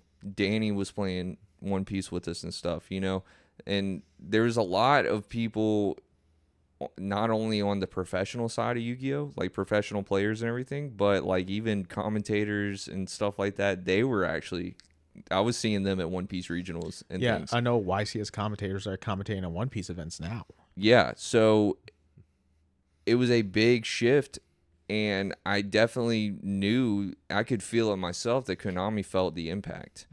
And not only from players not showing up and stuff, it wasn't, and players were already not showing up and quitting the game just because the game was like turning into... Well, yeah, that and COVID. And COVID too, but I wanted to say after COVID, even with the Pop.1 side, Yu-Gi-Oh was still thriving. Like Yu-Gi-Oh was a big deal. Yeah. But that was just like because we had less options. Now that I'm seeing like the future of card games and where we are now with card games, there really wasn't a lot of options if you wanted to play a mainline game. It was either you were playing Magic, Pokemon, or Yu-Gi-Oh. There was a few games out, you had Flesh and Blood, which was picking up pace. You had Lorcana, which picked up a pace for a little while, but and it's having its moment right now. Yeah, and Digimon card game was out at the time as well, and a lot of people were picking that up, but it just wasn't as powerful enough to take a lot of the Yu-Gi-Oh players away. Me as a Yu-Gi-Oh player at the time, when I saw people playing Digimon and I would look at the game and try to pique interest in it, it just was a whole nother world compared to what I'm used to playing. So it was like, I'm not really going to invest time learning this game, buying product, doing all that when I got 5 or 6 Yu-Gi-Oh sets coming out that I need to play, for the next 5 months, 6 months or whatever. So we look at this Naruto card game and we're like, okay, well, Bandai is like just trying to take the rest of them. And that's how I'm feeling about it. I know a lot of people that were previous Yu-Gi-Oh players that are playing One Piece now are like, yo, this is actually looking more like my cup of tea. Yeah. Not to say that anybody's leaving One Piece or do anything like that, but there are some things with One Piece that a lot of players aren't liking right now. We're seeing people leave our locals. Let me make that clear. I'm talking about our locals, not the rest of the world, because we've said this before, and people are like, oh, what are you talking about? We still get 50 new players every single day at our stuff like that. I mean, we get new players all the time too. Yeah, no, we get new players all the time, but we also lose a lot of players all the time, and this is just a personal experience that a lot of people don't like the power creep in One Piece right now, which is fine. I love it. I think everything's fine with the game. A lot of people aren't going to like that I just said that as well. Yeah. But we are seeing some, I'm not going to say decline. I'm just saying we're staying stagnant with the One Piece card game. I'm not seeing a whole bunch of new people come in. Yeah. I'm not seeing a whole bunch of new people leave. It's more like when someone leaves, someone comes in type of thing. Yeah, so it's a wave. Yeah. We had that one big locals at one time. That was really fun. Yeah, well, it seems like every pre-release and then 2 weeks going after the pre-release, our locals is pretty heavy, and then it just starts to decline a little bit. And then it'll come back up, with the structured X maybe. We'll see a bunch of new people, and then It'll go down because you'll have that guy, I hate this format. It sucks, you know, stuff like that. Yeah. You always have that, and it's a card game. You can't make people play, you know. It's based on the company, and the product that they create is what entices people to come to these events, spend their money and their time around people that either they love or they don't love, but it's a competitive scene at the end of the day. So when this Naruto game comes out, not only did they absolutely cook with the artwork. Yeah. Because if you look at OP1, it was not like what we know One Piece to be today. Yeah. It was OP1 was stills of anime. Yeah, I was anime like, stills. Yeah. And like, I remember, I think I told you guys, I've said this before on the podcast too, is that if a card game comes out and their set one is stills from the anime, yeah, why would I put money into it? And I think Bandai felt that because OP01 for a while, and even going into OP2, there was stuff sitting on the shelves. There wasn't really a lot of people playing the game. Yeah. Now, you know, and then you start looking at OP3 with Yellow being introduced and everything like that. People really picked up the pace. By OP4, you saw more competitive play, and then when OP5, the rest is history.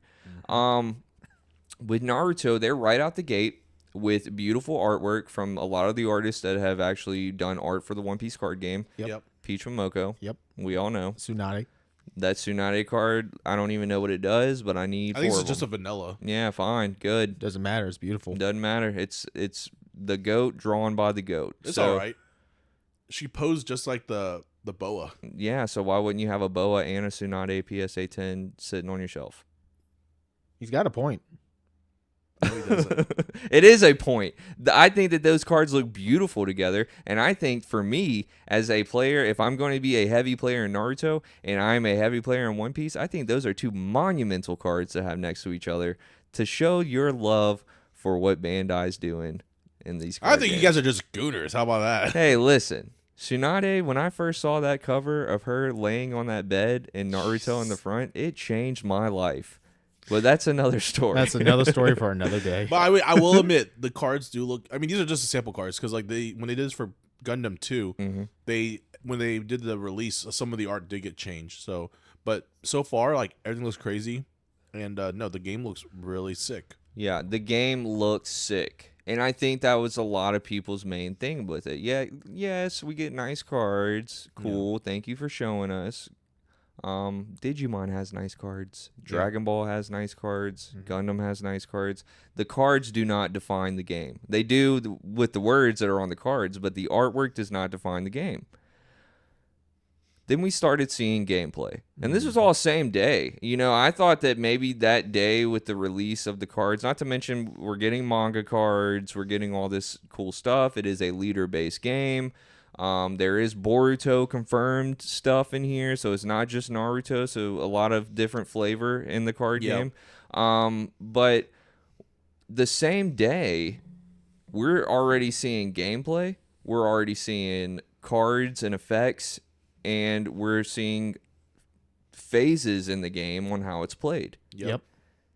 And I'm looking at this over and over, and in my head, I'm like, this is Yu-Gi-Oh! Yeah. Bandai made a leader Yu-Gi-Oh game. Yeah.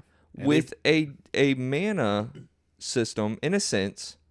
I don't think it's as important as, and I won't know yet, it's important, but not as important as like the Dawn system or the Gundam Dawn system and stuff like that. It's important, but brother, we're getting trap cards. Yeah. We're getting hand traps. In a way. In a way, yeah. In a way. We're getting special summons. We're getting chain links. We're getting once per turn normal summons. This is Yu-Gi-Oh! This is Yu-Gi-Oh! And what is one game that all three of us in this room, we came from this game. We did. Was Yu-Gi-Oh! Yep. Alexander Valito was one of my sponsored players for Yu-Gi-Oh! Countless regional wins. Traveled all over the world. This is crazy. Yeah. It feels good. It feels good. I am beyond excited. And for you're this a game. Naruto fan too. Yeah, and that was the thing we were talking about the other day. A lot of people who are into Yu-Gi-Oh! I can't think of anyone I've met in my Yu-Gi-Oh! Travels that didn't love Naruto. Yeah. Naruto is just such a loved I can name IP. a few, but they usually are just like the anti whatever everybody Yeah, else likes. it's whatever. But like the amount of times I would sit down across from someone that wearing a Naruto headband. Yeah, you know, all the stuff like time. that. Yeah. Naruto, I grew up with the Naruto headband. My brother Naruto's had it. huge. Yeah. I mean, look, a lot of people aren't going to like what I'm about to say, but at a time, Naruto was definitely bigger than One Piece. No, for sure. You know, like Yeah. if you look 10 years ago, maybe even 5 years ago, Naruto was more of a household name than Luffy was. Yeah. You know, everybody knew what Naruto was. I know my parents did. I was all over that, dude. Naruto was the thing, bro. Kids were doing Naruto runs. Yeah, the Naruto. Doing the jutsu class. I don't think any anime manga has transcended pop culture as much as Naruto has. Yeah. For before anime became mainstream. Yeah. Like anime mainstream right now is because of nerd culture going up, more cons, more streamers, more like, you know, more people are more introduced into it. But back when we were younger, back when we were growing up, and even like our young adult lives, like anime manga is still kind of like seen as like a cringe thing, you know. Kind of weird that you like that. Yeah, kind of weird that you like that. But what transcended all that was Naruto pop culture. Yep. Like you just said, Naruto runs and doing the hand jutsu signs and the headband stuff, you know. Yeah. That was very pop culture-y. Yeah. You know. I remember being in 7th grade, getting my mom to drop me off at the mall to go meet with some friends. And I walked into Hot Topic, and I got back in the car with my mom, and she picked me up, and I had a Naruto headband on. And she was like, "Why did you buy that?" And I was like, "You know what this is? I'm powerful now. This is the thing to have. This is awesome." I remember walking to FYE and looking at the tuning vest, and that was all I wanted. Yeah. There was the Jonin vest. You get it as a tuning. Tunings don't wear vests, don't Yes, they? they do. Yeah, tunings wear the vest. I think it's Joning. No, it's tuning. I'm pretty sure Jonings wear the vest. When Shikamaru got promoted to tuning, he got his. He vest. got promoted to Joning. No, he got promoted to tuning first. He When did. He the did. Sasuke retrieval, exam. the Sasuke retrieval arc, he's wearing the vest. And he was a tuning, and he led the group, and you get the vest at tuning. You better be right about that. I am right. Iruka Sensei is a tuning wearing a vest all the time. Fine. Okay, fine. The tuning vest, but like it's I more akin to it to the Jonins. Yeah. Personally. I mean, that's Fair. fine, but yeah. Fair. You get that. No, tuning. but I mean, look, guys, Naruto was my first full manga read. Yep. I was on Toonami every Saturday, Same. especially during the Sasuke rescue mission. Such a good time, a very memorable time in my life with this IP. I loved it so much that, you know, I want to say, and it goes back to what you were saying with how, you know, it was kind of like, oh, why are you watching that types of stuff? Why are you doing that stuff? You know, maybe Naruto was actually the anime that kind of like opened the world up just a little bit more to say, hey, this stuff really isn't just gooner bait that all these weird nerds are, you know, looking at. This is actually a good storyline. This is actually a good world-building deal. Up until Jiraiya got introduced, and then they started doing sexy Yeah, jutsu like a bazillion times. The sexy jutsu is crazy. And yeah, but even then, they made Jiraiya such a badass character.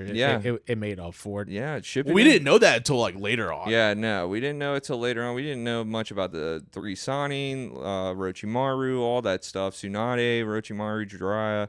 They were just kind of characters, and then Shippuden just like opened the world. Shippuden definitely. Dude, the world building that Masashi Kishimoto has created it's really good, and not to mention, you know, Oda and Masashi have like a very great professional relationship. Mm-hmm. Yeah, and it's just we're here. We have Naruto card game. This was what the 3rd or 4th iteration of a Naruto card game. Yeah. But I feel like this one's gonna stick. Yeah, this gameplay feels really good. It also feels like it'd be super susceptible to power creep eventually, but of course, it's Yu-Gi-Oh. But you know, you gotta think about it this way. Yu-Gi-Oh's been around for what, 27 years? Yeah, we said, and they barely changed their formula in a sense, you know. Yeah. Well, I guess they changed their formula a lot, but like through their different mechanics, it's still going. That's still going. Thing. Yeah, that's the thing about it. So with Naruto being played just like Yu-Gi-Oh, you know, let's face it. I was looking at the cards, the EX characters, and I was telling you guys like this is just special. This is just extra deck mechanics. Yeah, that's all. In your main deck. And then like I was like comparing. I think there was a meme that someone made at one point that like all the different mechanics in Yu-Gi-Oh are just different forms of tribute summoning. Like Synchro is just tributing with the same exact levels. Xyz is just tributing with 2 monsters of the same star level. Link is just literally just that tribute summoning. Like Fusion Summon is a outside resource making a tribute summon. Ritual is also outside resource making a tribute summon. All of it is just tribute summoning. And I mean, out of all the IPs, this is the best one to do it because what do Naruto people do? The characters do. They summon shit. Yeah. And dude, it just is working so good. And you couldn't ask me 1,000 years ago. You couldn't even ask me the day before this got released. Is this going to be like Yu-Gi-Oh? It's blowing my mind, dude. Yeah, we were all talking about it, and we were like, let's make it more leader based, which it is. Let's make it similar to One Piece, maybe. I said make it similar to Riftbound, maybe. Yeah. Which I mean, Riftbound does kind of play in a way. Like when I first saw it, when I first saw the first card that had the numbers on it and all that stuff, like an actual first card, I was like, oh, they're doing the Gundam thing. And then I saw that they're talking about putting cards face down. I'm like, oh, they're doing the Riftbound thing. Okay, cool. That's pretty cool. And then like I'm reading more and more, and I'm like, I've been here before. Yeah. There's something going on that is oh so familiar to me. And then I'm reading more and more. I'm like, yo. This is like GOAT format Yu-Gi-Oh. Yeah, when I read some of the support cards and they're like the Naruto Rasengan card. Yeah. Activate main, kill KO all characters on the board. Yeah. Dark Hole. Yeah. That was Dark Hole. There's that Shishui card. Yeah. Negate the card. I'm like, dude, that's like a higher level of effect veiler. Yeah. You know? Imperm. Imperm. Imperm, yeah. And it's just like, but you gotta use your mana to do this stuff. Your chakra, which is fine because it's like what to redo the chakra, you gotta like do rest your leader. Yeah. So your leader can't attack. So you gotta decide if it's more important to attack with your leader. So do you start the game off with 5 chakra? I think so. So it's really hard. I'm not sure what people have said, but based off the explanation of the card game, it seems like you start off with 5 chakra. Yeah. And then like my assumption is that to refresh your chakra, you just have to rest your leader and potentially refresh all your chakra. I have no idea. It's also insane to me that you draw 2 cards per turn. Yeah. I guess that's because you have to tribute some. Yeah. Well, you draw. Yeah. So the first player going first, you draw 1 for going first. Yeah. And then player going second draws 2. And then each draws 2. And then moving forward, both players draw 2 cards at a time. I guess because you have to give up your hand resources and whatnot to do the EX summons and everything. So I guess that makes sense in that case. It does. No counter in this game. No countering cards. Yeah, and there's no. I think that this is my favorite part about it. The life mechanic is just a number. You know, you go 15 down. You know. No bullshit trigger cards. No Hail Mary get out of jail free cards. Yeah. None of that bullshit. Is support cards. None of the support card, the trap cards are whatever, you know? Yeah. And like it's not like if we're gonna play the game, like everyone's gonna once on release, everyone's gonna be on the same ish level playing field, you know? Yeah. Like the trap cards are gonna be like you know, some trap cards are better than others, you know. My personal opinion, I think the Shikamaru trap card, the support one is crazy. Because it's one of the only ones I've seen so far that it negates an attack, but then you play it out as a character too. That's insane. So you're building your board presence up. I guess that's more accurate though. Yeah, you're building your board presence up while also stopping an attack and negating it. But then the Rasengan can just nuke your board. This will be a high skill level. This will be a high skill because do you want these guys to be characters or do you want them to be support? Exactly. Yeah. This will be a definitely this ain't going to be a I don't know, a first card game for people. Is it going to be like One Piece where you can just like kind of get in and... Well, people love Naruto. Yeah. People are nostalgic about Naruto. Which will be it'll play a big role in getting people into and it seems fun. And let's face it, most people that are going to play these new TCGs, most of the time they're Yu-Gi-Oh players because they don't want to fucking play Yu-Gi-Oh. And right now what Yu-Gi-Oh has going on, they're going to want to get away from Yu-Gi-Oh. Let me break it down what's going on in Yu-Gi-Oh right now. Tunes. Which one? Yeah, the new tunes support. Cool tunes or no, like tunes, like Pegasus tunes. Okay. They're coming out this new support that says your opponent's hand is revealed, nonstop. So any cards, you get to look at your opponent's hands at all time, right? Okay. So and then not only that, you're allowed to declare a name and you get to negate the effect of that card. So you can turn off any hand trap, any like starter that they do, whatever the case may be.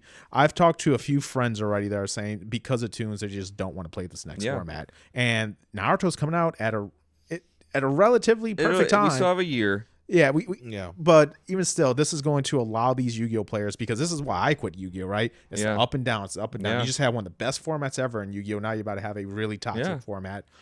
People get tired of that. Now you're telling me that there's a game that plays like relatively GOAT Yu-Gi-Oh, and I get to play that game, and it's Naruto. And not to mention the prize support's going to be crazy. Not to mention the prize support's going to be crazy. They're coming out the gate. Yeah, beautiful. You got a bunch of whales that played Yu-Gi-Oh. Like I know many Yu-Gi-Oh players that love to spend money maxing out the rarity of their deck. And the thing is, nowadays maxing out the rarity of your Yu-Gi-Oh deck doesn't cost nearly as much as it did, say, 8 years ago. Right. But now you get to come to Naruto and your cards are thousands of thousands, because you know these mangas are going to be crazy expensive.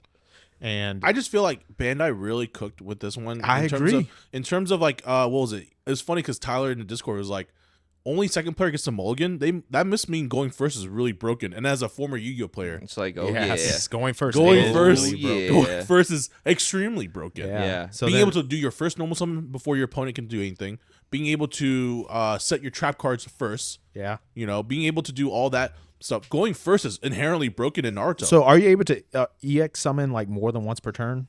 That's what it sounds like. That's what it sounds like. As long as you can fulfill the condition, which is tribute in a certain level character, right? That's what the Toad does. It just depends. That's what the Toad does, and then he gets to play out like a Jiraiya or a Naruto card and negate the effect of it. So like it's just gonna be crazy. Like it's just gonna be silly. And I feel like Bandai really said we can make a Yu-Gi-Oh game but better. Yeah, we can fix. We can like they're like. If anything, Konami should take a page out of Bandai and be like, this, how Bandai's doing Yu-Gi-Oh! Or making Naruto card game, maybe that's how they can fix Naruto. Well, they've talked about this in the past with the deck masters. They've talked about this in the past. The issue is your player base that you've catered to for so long is extremely competitive, and they only want to play standard.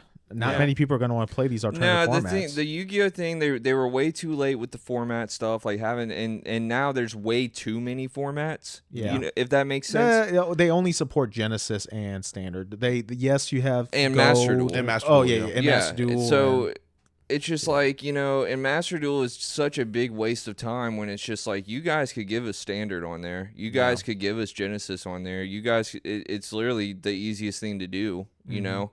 But instead, you want to continue with this best of one, its own ban list. You know, I mean, what are you guys doing? You know, and I've seen a lot make a real simulator. Yeah, like it's supposed to be. Yeah, I've seen a lot of people talk about how they can, quote unquote, fix Yu-Gi-Oh. Like what can they do to fix Yu-Gi-Oh? And like play Naruto. And everyone says like everyone has all these ideas like. Limit special summoning for the first player, blah blah blah, make second going better, and like the way I've been seeing Naruto been described, maybe that's what they could do. Maybe Yu-Gi-Oh, if Yu-Gi-Oh was to do a rule change, maybe second player can mulligan, Yeah, I mean, with the introductions of cards like the Mocha armies and things like that, I don't know if that's necessarily the case, but really what it is, it's Yu-Gi-Oh but with mana. But in that aspect though, like if Yu-Gi-Oh, and like let's face it, Yu-Gi-Oh's been copying the Bandai formula. They've made full arts, or like not necessarily copying Bandai formula, but like they've been introducing serialized cards. They're trying to keep up. They're keeping up, and they're always a couple years behind. The manga cards, exactly, and like stuff. So when I hate to say it, but like. It's true. It's just too late for Konami. That's exactly what it is. It's just too late. They had all the time in the world. They had so many opportunities to fix their game, and they just said, "Screw that! Reprint everything, make the player base happy, make it a player's game, make it unstoppable." Yeah. And you just ruined your own game. I think moving forward, Naruto is going to be the new Yu-Gi-Oh. Like I think Yu-Gi-Oh at this point maybe still a top 5 game, but there's gonna come to a point where it might be the 5th game. Yeah, people might just play Naruto over and like people might just play Naruto more than they will play Yu-Gi-Oh. Now it'll also depend on product availability. That's too. true. That's true. If you go to Walmart right now, You can find Yu-Gi-Oh. It's plenty of Yu-Gi-Oh, and probably everything right in front of you to get a deck for the modern format. Now with Naruto, we know that this game is going to be scalped. Yeah, we know 100%. That it's going. We're in a scalper era. It is. Now, will it be like this in a year from now? Who knows? Yeah, I think so. We said this a year ago. Yeah. It was worse. It was easier last year, and now it's scalpery, and now it's even worse now. Yeah. But no, now I also think that people that are going to try to play Naruto maybe won't be able to get product, maybe won't like the gameplay as much, and they'll go back to Yu-Gi-Oh, and that's fine. Yeah. Like sometimes Yu-Gi-Oh is just is what it is. Maybe you won't like Konami, you won't like how Konami does things, you won't like the format of Yu-Gi-Oh, but Yu-Gi-Oh is still Yu-Gi-Oh. There's nothing that they can change about it, and like what it is and what it does for the TCG community is just good enough, Now, I don't think that this game is going to take a lot of players away from One Piece. I don't think it's going to take a lot of players from Pokemon. It would take the players that went to One Piece to get away from whatever card game they were, but they still want something more challenging to play. And I kind of want to counter that because I don't think that me personally I want to leave One Piece. Yeah. I was a hardcore Yu-Gi-Oh player. Yeah. And now I am super hardcore One Piece player. I could see myself as a hardcore Yu-Gi-Oh player and like super hardcore that loves that type of like chess thinking, getting really into the Naruto card game where that could potentially be my main card game. For sure. It's going to be difficult because it looks like right now Bandai is cooking up a possible super top tier game. Yeah. And it's going to create division in all card games because just because a new card game is coming out, it doesn't mean new players are being produced, right? Exactly. We will get some new players. Yeah. We have friends that scalpers do turn to players sometimes. Right.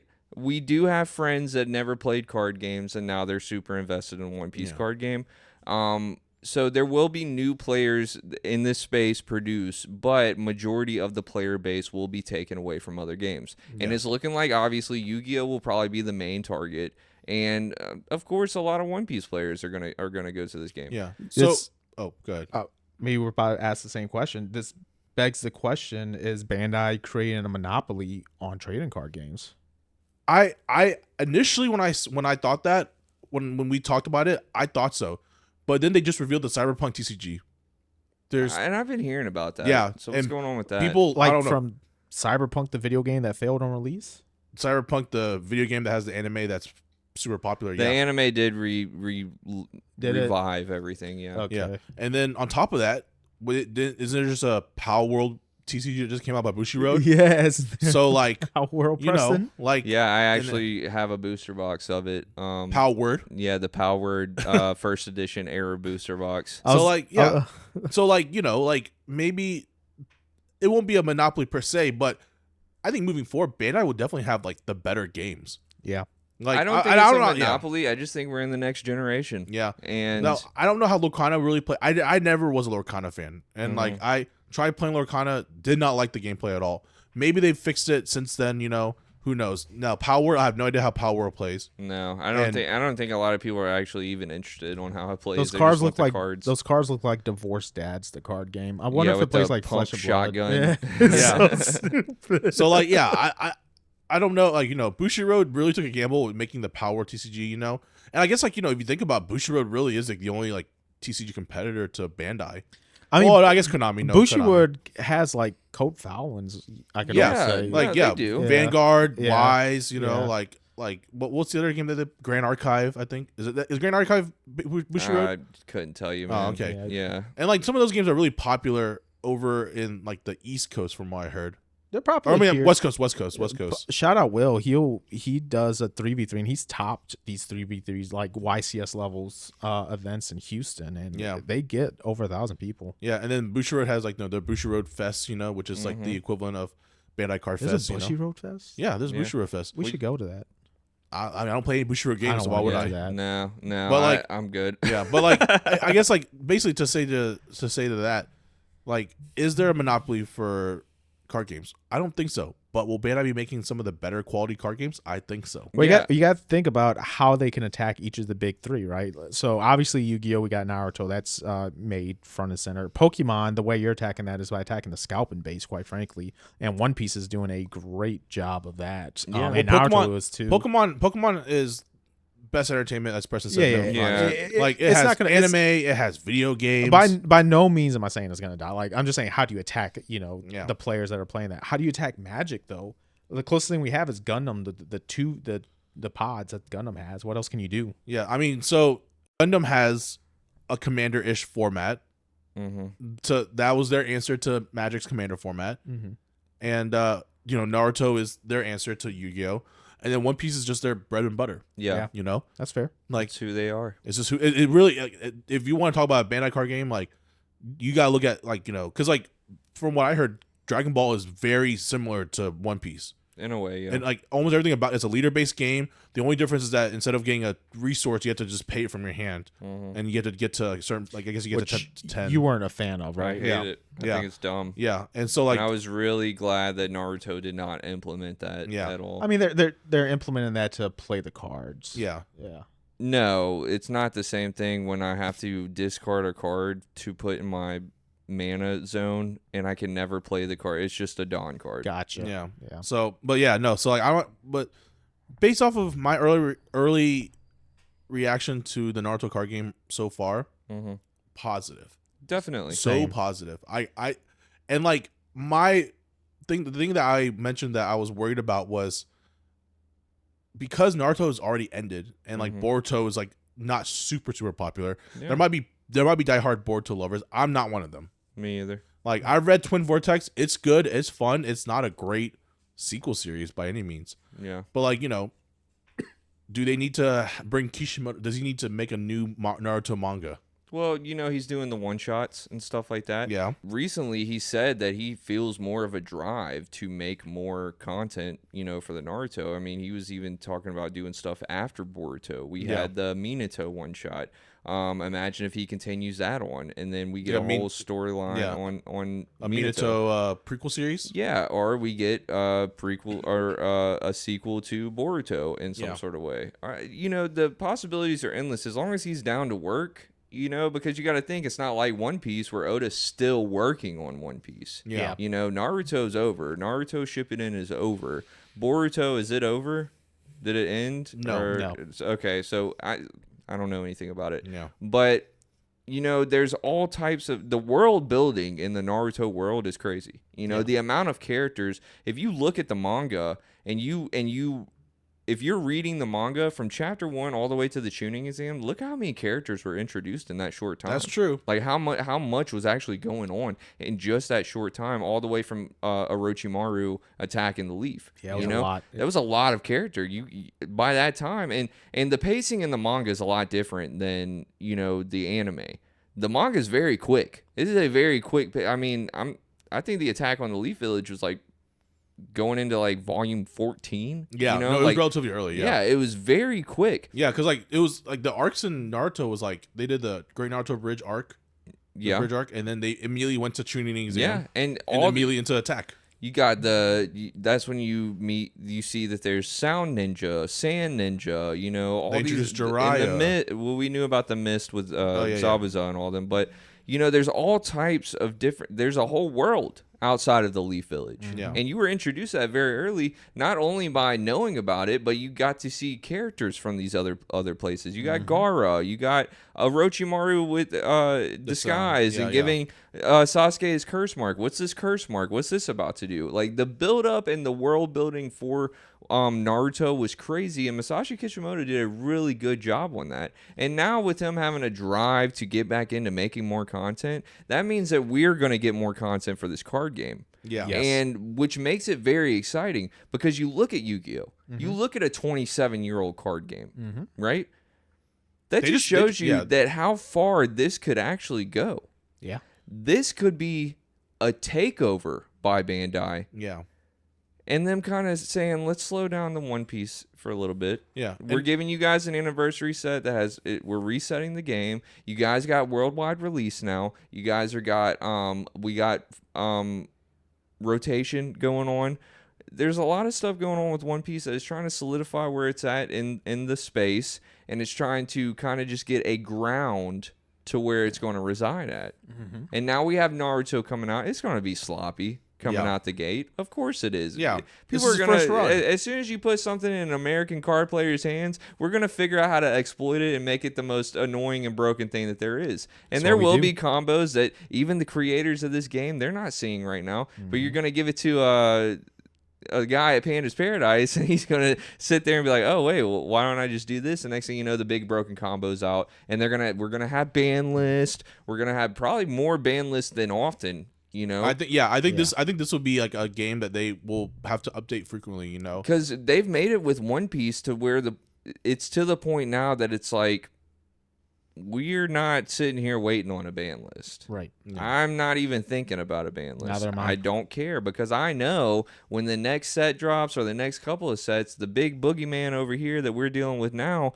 we don't even care about it. What's nice about One Piece is when it's time for the ban list, you know it's time for the ban list, and you know exactly what needs to be banned. And that too, the communication with the players and stuff, saying, hey, you're getting this on this date. This is what we're going to do. Just stand by. Yeah. And then when they ban something, like with the pudding thing, when they did that, that was the one card that we all thought maybe was just, if something had to get banned, it was going to be pudding. Yeah. And it also felt good to show you that Bandai has people around them that kind of feel the same way the players feel. It was cool that we were able to call that out, and then that's what they did because they kind of saw it the same way. Yeah. With Konami, they'll just ban a card because why? You know, they want to sell the next set. Exactly. They want to do this. And, like, you got to think about it this way, too. Yu-Gi-Oh! Has been, like, reaching for, like, their old era, you know? Like, Chaos Origins or whatever it's called, that new set. Yeah, it has Yugi on it. Yugi. We got the Joey set coming out soon. Yeah, we'll probably get Kaiba. So, like, they're dipping back. And, like you just said that Toons is a meta deck. And, like, Toons is a Pegasus DM era. Pegasus deck. And like a DM era fucking deck. So, like, you know, like, obviously Yu-Gi-Oh's running out of ideas in a sense, you know? And I guess I should say running out of ideas. I'm not sure who cooks on Yu-Gi-Oh, and like it's really hard to like, you know, say that Yu-Gi-Oh will quote unquote die, because like there's no other game like Yu-Gi-Oh. I don't think it'll ever die. Yeah, like, I think you're gonna have the hardcores. I mean, you look at Jesse Cotton. Is he gonna quit Yu-Gi-Oh to play Naruto? They just dropped the whole. Samurai just dropped the whole documentary on Jesse Cotton. And he's legit been playing this since day one. But you know, speaking of Jesse Cotton, you look at him. There was a YCS, a 3v3, I believe, where you played ninjas, and his profile picture on X for the longest was a leaf headband, right? Yeah. So that's a prime example of a Yu-Gi-Oh player who will, I can promise you, he will probably try the Naruto card game, right? And you look at someone who has accomplished everything there is to accomplish in Yu-Gi-Oh, right? He's won Worlds, he's won YCSs, he has the most YCS wins in the history of the game. Why not try to do something? And once you start seeing the money you can make being the best, because he probably could be the best Naruto player as well, being the best player in that game, why would you keep focusing on your old game and not focus on the new game? He won't be the best because I'm going to be the best. Okay. Outside of celebrity status, right? Like, he's a celebrity in Yu-Gi-Oh! And going straight into Naruto, he probably won't be a celebrity right off the bat. But outside of that, why wouldn't someone of his caliber, or someone even, you know, like, I don't want to say like amazing, but like great, like better than average Yu-Gi-Oh player, give Naruto the chance? And once you realize that it's more fun, it's more money, why not devote your whole time? Yeah, we don't know if it's gonna be like super fun, but like, I mean, based off of early reactions, it sounds like it'd be fun. I mean, I watched the sim video today and I was like, hey, that actually looks really fun, even though they only have like 27 cards revealed. They do have a sim made, by the way. I don't know if we said that already. There's already a sim made. Why wasn't there one made for Gundam? Like, what the hell, dude? They did. Bandai did, right? Yeah. Didn't the guy that made the One Piece sim that we use make this new one? Yeah, he made this. So this isn't a Bandai official one. This is not a Bandai official. Yeah. one. So Bandai makes their official ones. They did one for Dragon Ball Fusion World or whatever. But the thing about that is, like, you had to. It was like the code card thing with Pokemon packs. Yeah. And you know. Yeah, this one, the Bandai one for Gundam, is just like the starter decks and stuff. It's nothing crazy good. It's like nothing like, it's not like as advanced. Yeah. As like the One Piece or like. any other. The One Piece sim is fantastic. I love it to this day. So good. It's just I'm surprised Bandai has not shut that down yet. It's just crazy. But to tell you the truth, they don't need to. Look at the exactly. I think that it's helping them more than anything. Yeah. And with Batsu Games, is that who it is? Batsu, yeah. With them touching this Naruto sim, it already shows me that there will be longevity in this game because there is a platform I can go home to. Yep. I can load any deck up for free and play the game for free. That is going to be awesome. And as long as everything is, good on it, we'll have a glitch or two in the sim, but it's very minimal. Yeah. Very, and at the end of the day, it's free advertising for Bandai. Yeah, man. You know why? Yeah, why would they shut it? Konami would have shut it down. Konami has shut did. down Yeah, their sims in the past many times. Dueling Network. I think the only reason Dueling Book isn't shut down is because it's a non-profit or something like that. Where it's something. Yeah, there's workarounds or something that they're doing. But with Naruto card game, I have high hopes. Yeah. I think that we're all going to enjoy it. I think it's going to be a fun process. Shout out to Bandai, and Kishimoto's back. I think Masashi Kishimoto, one of my favorite, what do they call them? Mangakas. Yeah, whatever. Mangakas. Just one of my top. And I can't believe at 33 years old, I'm excited for Naruto again. That's awesome. That is awesome. And you're right. You're right. I have missed hearing Kishimoto's name brought up. We've been hearing Oda nonstop. Yeah. And it's cool. I love it. One Piece is, the Odyssey of our time. Yeah, but Naruto, man, dude, Naruto was not.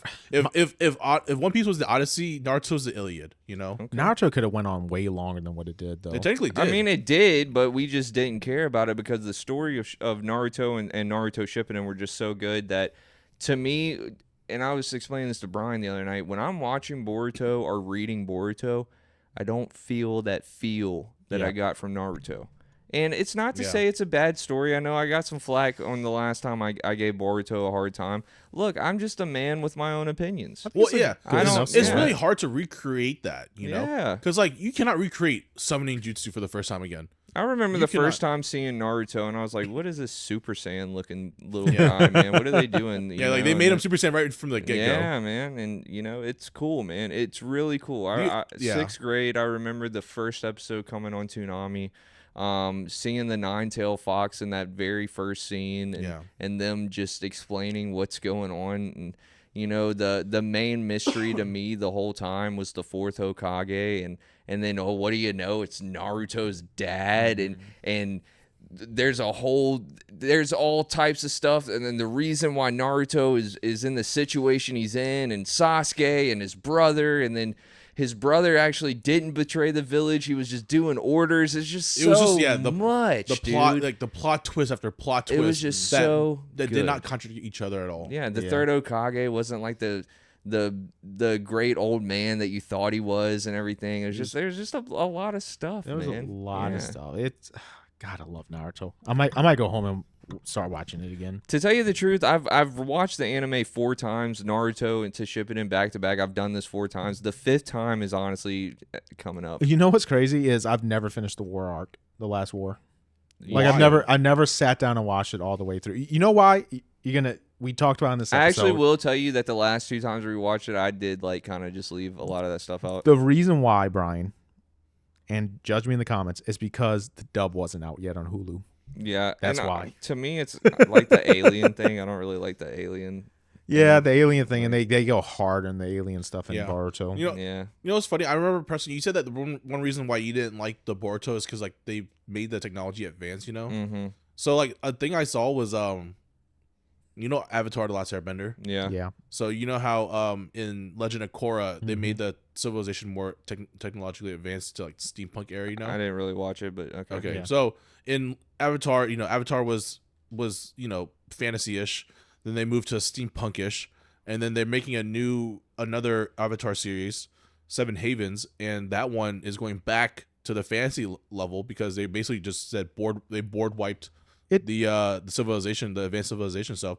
That's kind of what maybe Kishimoto could do, is that he could just board wipe the technology. Well, it just feels unrealistic when you go from science samurai, fantasy. samurai Japan, like that era type feel, right? Yeah. And then you go to Science. almost Like they industrial bumped science, it yeah. in a short time of Yeah. like in Boruto's age. in Naruto's lifespan Yeah. from, because even like when you see him in his older years, from like 20 to 33, It's like we the advanced whole, that much. The whole Leaf Village is like New York City. Yeah, Yeah. it's like insane. okay, and I get jutsus and all this stuff, and you know these characters are capable of doing things like that. You know there are summoning jutsus of.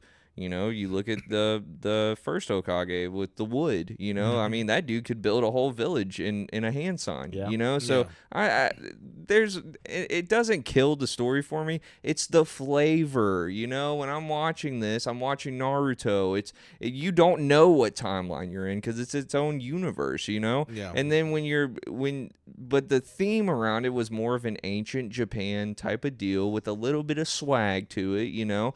And then you watch Boruto, and it's like everybody's got their hair dyed, and everybody's got cell phones, and there's Video machines games. that make you do any jutsu and stuff, and it's just like it's kind of video games and trading cards and stuff. It takes you out of what Naruto was. Yeah. Like It they does. had screens where you could do like some messages, and they had the headphones and everything like that. But in that short amount of time, they just advanced too much too When fast. I was reading Boruto and the dude pulled out a scroll USB drive, yeah, that I was like, okay. I was like, what am I reading? Like, what is this? Like, let me pull out my scroll USB drive and get all this information. It's like, okay, I'm going to close this. What are we doing here? But, The scroll USB drive is kind of silly because like to go from writing down on scrolls to then doing a USB drive that quickly. Yeah. You're right. That is kind of crazy. But that's why I was saying like maybe they can do a reset. You know? Hopefully. Like maybe Boruto, Or just go back and talk about other things. Yeah. Yeah. Maybe Boruto would just be like will end on a bad note and like it would nuke the whole Naruto world and they just have to rebuild it from the beginning again. Yeah. But yeah, we'll see. I think it's cool, man. So thumbs up. We're giving a thumbs up to the Naruto card game so far. I will be playing Naruto when it comes out. It looks fun. 100%. Very cool, man. I'll be sweating Naruto. Very cool. Very cool. Well, all right. That was our segment on the Naruto card game. Let's take a break, listen to our sponsors. And when you come back, we're going to give you guys a bonus feature on basically who we are, where we came from, and how we ended up here.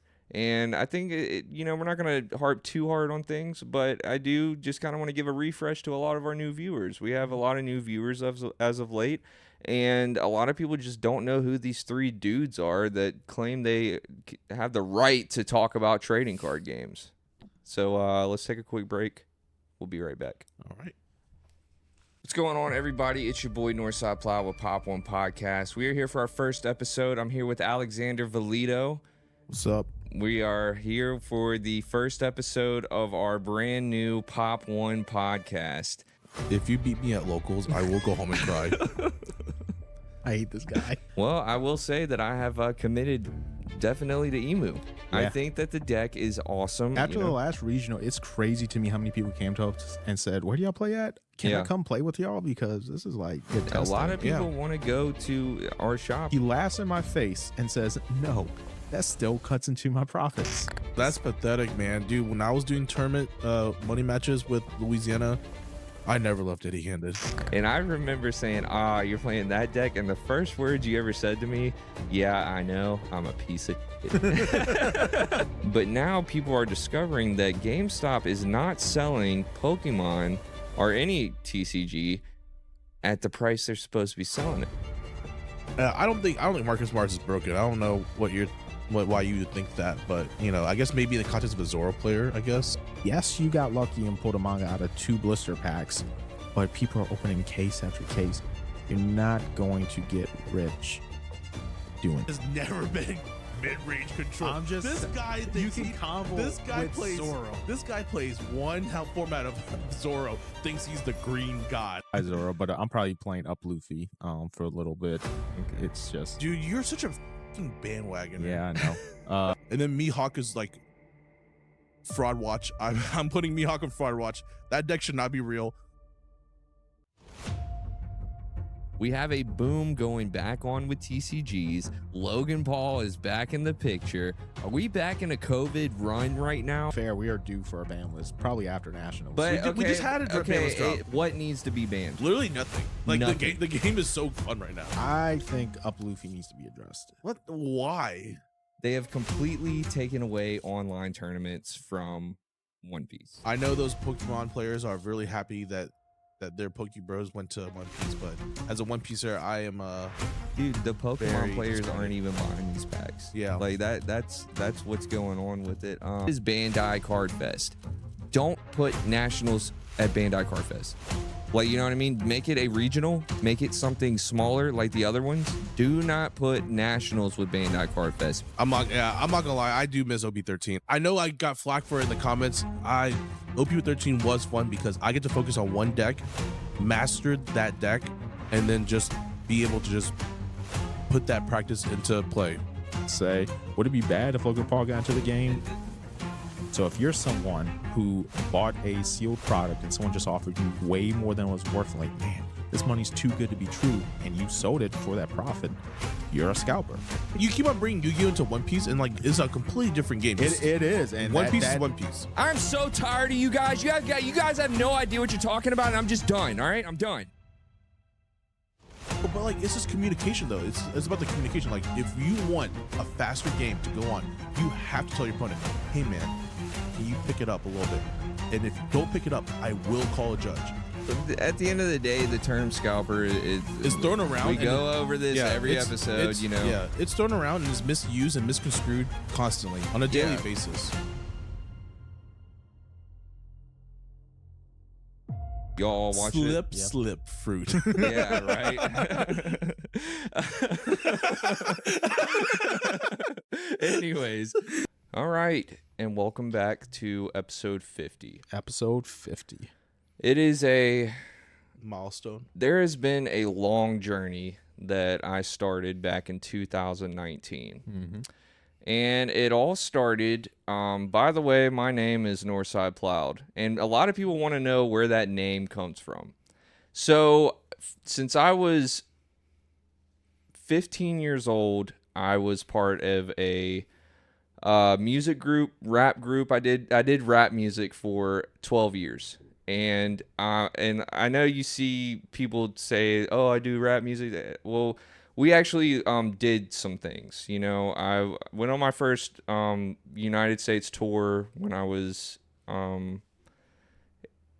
18, maybe 19, because one of my best friends that I grew up and went to school with, we did videos and stuff, you know, so there's a reason I'm into all this media types of stuff, because one of my best friends actually became one of the biggest music video producers in America for some of the top artists all around the world. And me and him, it was all just like fun and games until we started like getting traction on the internet and stuff. And, you know, we had access to recording studios. Not only like this whole room that we're recording the podcast in used to be a recording studio, and we would record our tracks and stuff in here, shoot videos and stuff and all that and everything.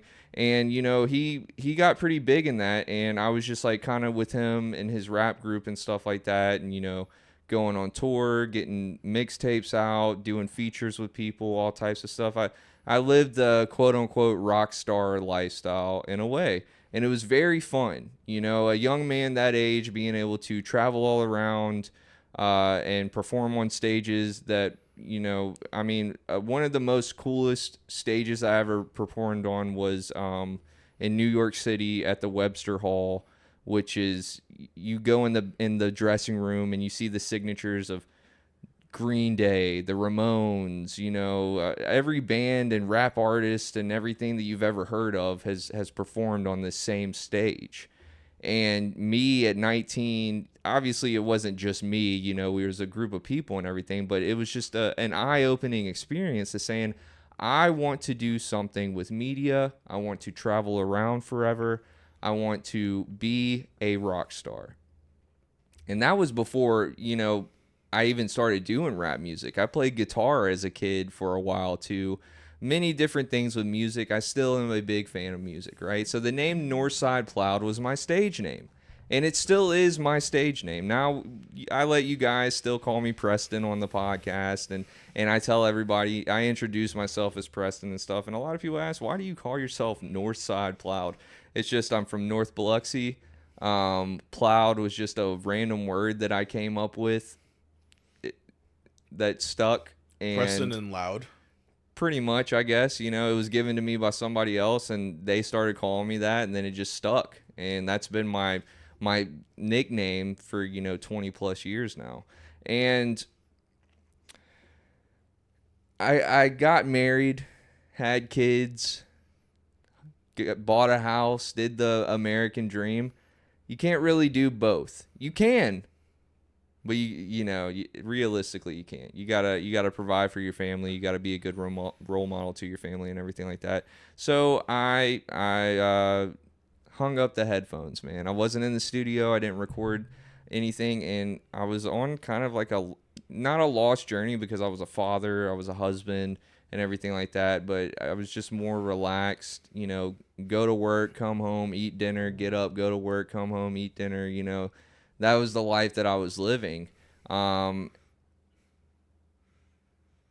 around 2019, going into 2020, the COVID stuff happened.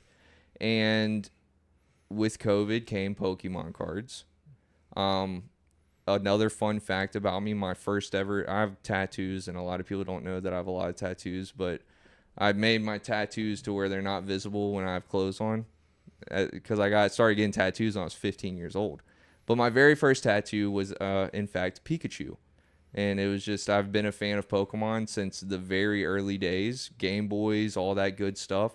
And I decided to get Pikachu tattooed on me, and then I got another one right here, so I have 2 Pikachu. So I've always been a fan of Pokemon cards, the anime, video games, everything about Pokemon I was a huge fan of, and I never hid that. You've heard stories about Bryan where me and him were kind of saying we weren't really hiding the fact that we were into nerd culture, and a lot of people kind of like knew us like that, and that's how we, I guess, gained popularity in school and stuff, because we weren't afraid to express ourselves and all this shit, blah blah blah. Well, the Logan Paul things started happening, and I was just in a rough patch, man. I was living paycheck to paycheck. I was not really having a drive to do anything else. I hadn't sold anything on the internet in years. I haven't done anything to do with what I liked, my hobbies, anything like that for a couple years, to the point to where I was like, I got to figure out how to make some money, not only for me and my sanity, but for my family. My paycheck at work isn't going to do it. It is not going to pay the bills. I got to make some extra money. And, a lot of people lean to doing, when they're desperate, they lean to doing, illegal things and stuff like that, and selling things that they shouldn't be selling to make money. And I went down that road, and it wasn't a road that I like doing it, because it would not only put myself in danger, it would put the people around me in danger. So I met up with a friend, and we're not going to mention his name, but a lot of people that know me personally will know who I'm talking about. And we were just in a dark time. He was in a very dark time because of his health issues and stuff like that, and he couldn't maintain a job because of the COVID situation. Everybody was losing their jobs and stuff. Fortunately, I was still able to keep mine. But, losing his jobs and his apartment complex during COVID, we got hit by a bad storm down here. So they were doing the you don't have to pay the rent or whatever deal, but they got hit with the storm, and it almost destroyed like the whole apartment complex. Like, they had to replace the roofs in every building and stuff. And this is a pretty Zeta? I don't know what it was, but this is a pretty big apartment complex, like ritzy, whatever. And they were basically like, hey, if you can't pay your rent, get the fuck out.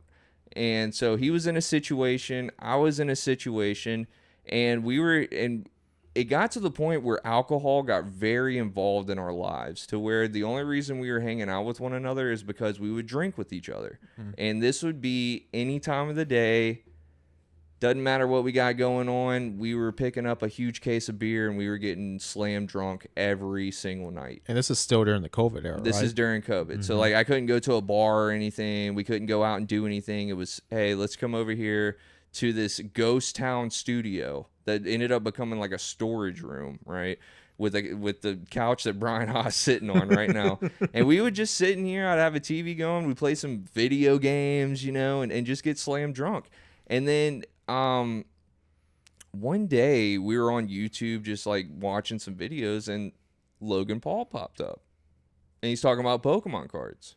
Well, I know about Pokemon cards. I've had Pokemon cards throughout my whole life. I know that they retain value and all this stuff, blah, blah, blah. And now you got Logan Paul out here basically stating the knowledge in a way, his own way, but that I kind of already know about. And I'm telling my friend, I'm like, dude, if this stuff blows up, like there is money in this. Like there's a lot of money in this stuff. And I was like, do we have any card shops down here and stuff like that? And we had the one card shop that we don't name on the channel to this day. And other than that, that was it. But we have like scalper stores at some of the malls and stuff and all and blah, blah, blah. But everybody at the time is more into like collectible toys, video games, Funko Pops. Like that was like the main collector thing. And me and this guy were already in Funko Pops. We were doing custom Funkos and stuff, but we were doing them for fun. We weren't selling them or anything. So we go to this store, and at the time I had an almost complete Dragon Ball Z Funko Pop collection, and it was worth about like $2,000, $3,000, something like that. This was before the boom. Yeah, right before it. Mm-hmm. I go to this store and they sell Pokemon cards. I was like, I want to sell all these Funkos to you guys, and I want to get the rest in Pokemon cards. I want to take the money and put it in the Pokemon cards. And my friend did the same thing. And they bought all of our Funko Pops because they didn't care about the Pokemon. The boom didn't happen yet. We were just a little early. And we sold the Funko Pops, got all these cards. We're talking about Blastoise, vintage WotC era cards, like really cool stuff. And we sold them and made good money off of them. We let it chill because this is right when Logan Paul started doing things. So like a week after the Logan Paul stuff, we go ahead and we collect our money. So now we got some money. And I explained to him, I said, hey, dude, to keep something going, we got to put the money back into it. Mm-hmm. We can't just like spend this money like, let's act like we don't have it and only. So the start of it all was getting on Facebook and saying, hey, I have $100 for all your old Pokemon cards, or I have $100 for anything Pokemon related or Yu-Gi-Oh related, anything like that, blah, blah, blah.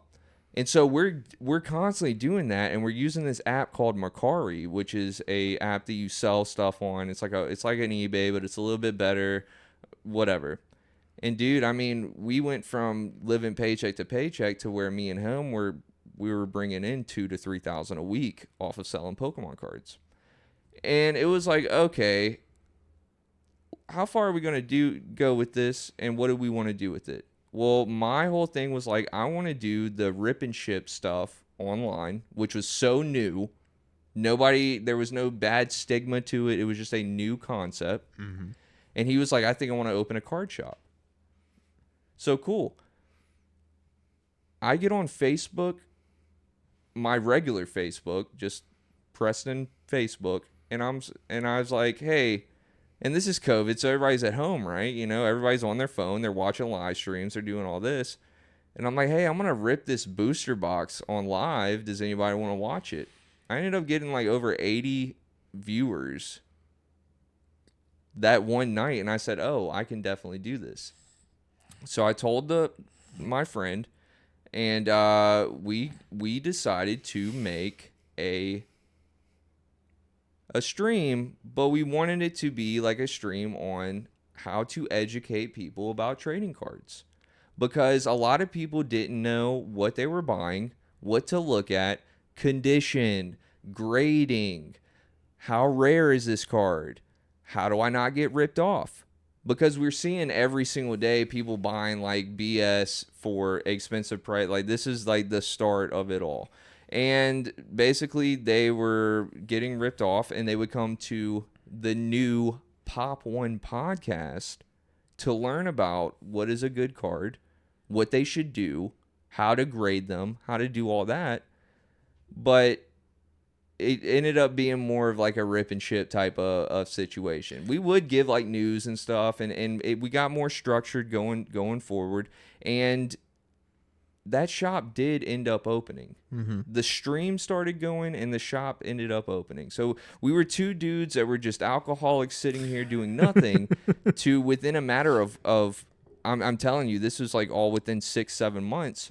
We had a successful stream that was, and we were on Twitch at this time. We were already affiliates on Twitch. We had subscribers. We had people that were tuning in every single week.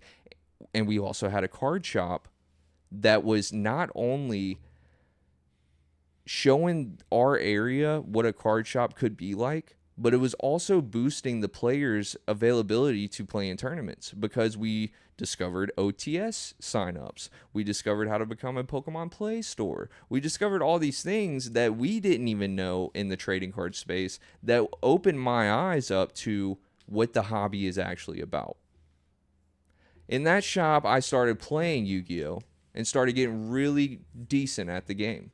And to the point to where I really loved it. And I was meeting new people like Alex, like our good friend Bryan, like our good friends Joseph Ingram and all of them, Michael Murphy, Jordan Westrick, Tyler, Jay Rich. You know, the names and list can go on from this shop. People we still talk to this day. And I got more invested in being a player. Yeah. I've already got a thing on the stream that is paying my bills.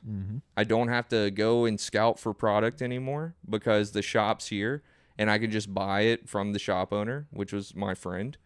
So it was a good ecosystem. The guy went crazy. The guy got too money hungry. He messed up his whole shop. The shop shuts down. It was a great shop. Really good shop. Fantastic shop. Our locals were going crazy. 40 plus. Yu-Gi-Oh! Yeah, Yu-Gi-Oh! In this small shop, right? Dude, Yu-Gi-Oh! Was just going nuts. I've only been to that shop once. Yeah, it was good. It was clean.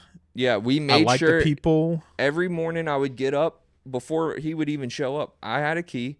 I would get up. I would sweep the floors. I would scrub the toilets. I would make sure that the last thing anybody said was this was like because you guys know. Yeah. You go to a TCG shop, majority of the time it's disgusting. We know which ones, yeah. Yeah, it's just it's not good. But we made sure that it was a nice place to play and buy trading cards. Well, he messed it up, spending all his money on vehicles and everything. He would sell out. You know, we would have a big like Burst of Destiny when that came out for Yu-Gi-Oh! We would sell out, and of course there'd be a lot of money, but you know, he was just thinking of today, and then he would go buy a fake baseball jersey signature, or he would go buy a gun or something that he didn't need, or go buy a vehicle. You know, like there was all types of stuff that he would just spend his money on, to where the product stopped coming in. And I was like, yo, what's up? He's like, oh, I missed the order or whatever. And then the bills started being late. And then eventually, even with me, the way we all found out the shop was getting closed was from a Facebook post. And was it Facebook or Instagram? It was Facebook. And he didn't tell anybody he was doing it, which none of our business. You know what I mean? Like, do what you got to do. But it hurt me because he was a partner of Pop.1 podcast. Yeah. You know? And the shop was a big thing with everything. So it was just like, with me, I was like, damn, this sucks. I'm going to figure it out, you know? But to everybody else, it was just like, what are you doing, bro? Like, why did you do that? Put it this way. He opened a shop and 6 months later it shut down. This is all within a year that this happened. 2 drunk dudes, open shop, big successful stream, shop gets shut down. This is a year. And I remember, to give some quick outside perspective, this was before you and me became, you know, even friends, because we didn't become like friends until after the shop shut down. I remember being with Sean, owner of Nerd Nest, driving to Mendenhall for him to vend some cards. I was just hanging out with him and killing some time. And I just go, what the fuck? Yeah. And he's like, what? I was like, they shut down this store. Yeah. And I'm like, why? This store consistently has over 40 plus players. Yeah. It's clean. It's in such a good location. Why not try to, you know, something else? Like, there's no reason for the shop to shut down. It's the product of not understanding the value of a dollar. Yeah. You know, I'm not going to get too deep into his family. Well, I didn't know situation. that. I didn't know that at the time. But he's from an outside enabled, perspective, being enabled by your family forever, and you just have an unlimited. Like, put it this way: when you can shut a shop down and not have any repercussions after that shop gets shut down, like you got it too good, you know. And that's just what happened. And so this is when the start of the new Pop.1 podcast starts. It's just me. Phase 2. The second impact, right?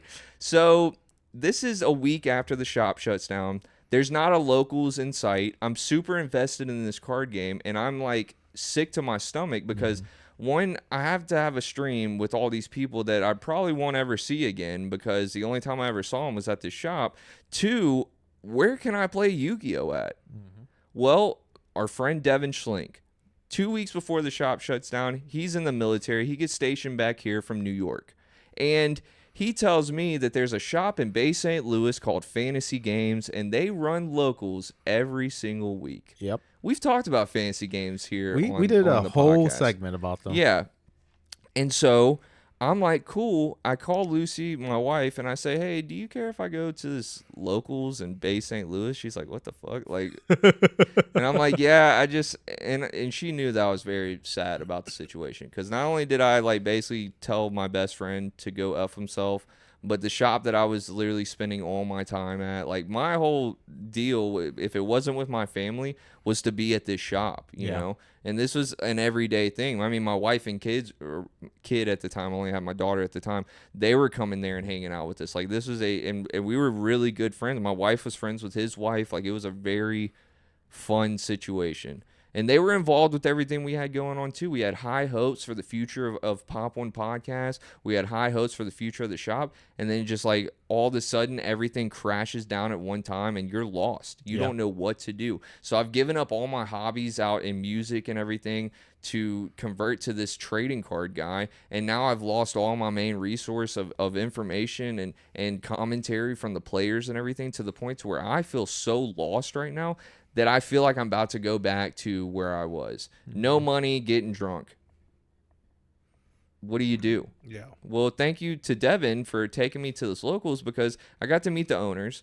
I let them know what I do. They were so cool. They said, hey, we're an OTS, official tournament store for Konami, but we can't hold cash tournaments here. Do you, under your brand Pop.1 Podcast, want to hold a cash tournament here? This was the first night me going there, and they're already offering me opportunities and everything. It was legit a blessing because that one tournament right there opened the door. It was like the tournament arc. I think you've mentioned that before here, that I only knew about the trading card stuff here. Now I am going to go ahead and start a cash tournament, and now we have these different shops from all over these neighboring states, Louisiana, Tennessee, Florida, Alabama. They're all coming to downtown South Mississippi to play in a tournament hosted by some streamer guy that nobody knows. Nobody. And it's a huge success. Yeah. Huge success. Huge. We got vendors there. We got everything. Like, this looks like a legit tournament. And I threw the whole thing together. You did? I threw it all together. And after that, me and Devin's talking. And Devin's like, hey, I've been testing with these groups of dudes. This is before. What do you mean? Because the first 1K. Were you all sponsored with this? Yes. Okay, so let's go back before the 1K then. Devin says that he has been testing with these 3 dudes. And I don't really know them. I've seen them around before, and we've talked a few times. But, you know, one of them's from Louisiana. The other 2 are from Gulfport. You know, they play whatnot. But, like, I just don't see them too often. He's like, we should start a Yu-Gi-Oh team sponsored by the Pop.1 Podcast and being the first internet stream team that's not sponsored by a shop. Because there's a lot of these teams. I didn't know nothing about this. This was the renaissance of jerseys and teams. Yeah. This was like peak and time I'm like, okay, well, what do you think? And what should I do? Like what do you think? He's like, well, let's put a little bit of money behind it. And I was like, how much money do you think? He's like, I don't know, like $500, $600 or whatever. I'm like, okay, that's fine. I'm still selling cards at this time, so I'm doing fine. And let's get these guys sponsored. We'll throw them some money to go play or whatever. We'll jersey them up. They're all good players. And then we'll do all that. And he puts me in a group chat. It's Alexander Valido. It's Michael Murphy and our boy Jordan Westrick. Mm-hmm. And I just say, hey, boys, let's fuck this game up. And I got you all jerseys. You guys were playing for me and stuff. I would throw you all some money at the time. We didn't have the whole thing figured out. It was just like, here's some money. The basic idea was we would go to these tournaments, win the product, give it to you for the flip deck, and then you cut us like a profit share type deal. That's essentially. Well, that was like after the 1K we figured out that. Oh, okay. But before then, it was just like, here's a jersey, go play. We'll figure it out later. Yeah. And then the 1K came. We had a good time. I met so many, like, dude, we had like 5 different teams show up. Jerseyed up. Yeah, just a whole bunch of jerseys in the room. One of the most sweatiest competitive local tournament type deals that you've ever seen in your life. I'm blown away. Yeah. Everybody's blown away. We got deck profiles going on. We have this was the day that I wanted to say Branded had just came out. This was the first day that you could play Branded. So if you remember, this was my first tournament playing for you. It was the flu game. Yes, and Alex had the flu. I'm talking about like sick. I was sick. I was wearing a mask. Yes, I topped. Yeah. I got top 4. It was just a crazy day that the Gulf Coast had never like seen before. Yeah. And I looked at Devin. I said, let's fucking do this shit again, dude. Like, let's keep doing this. So we did another one with them.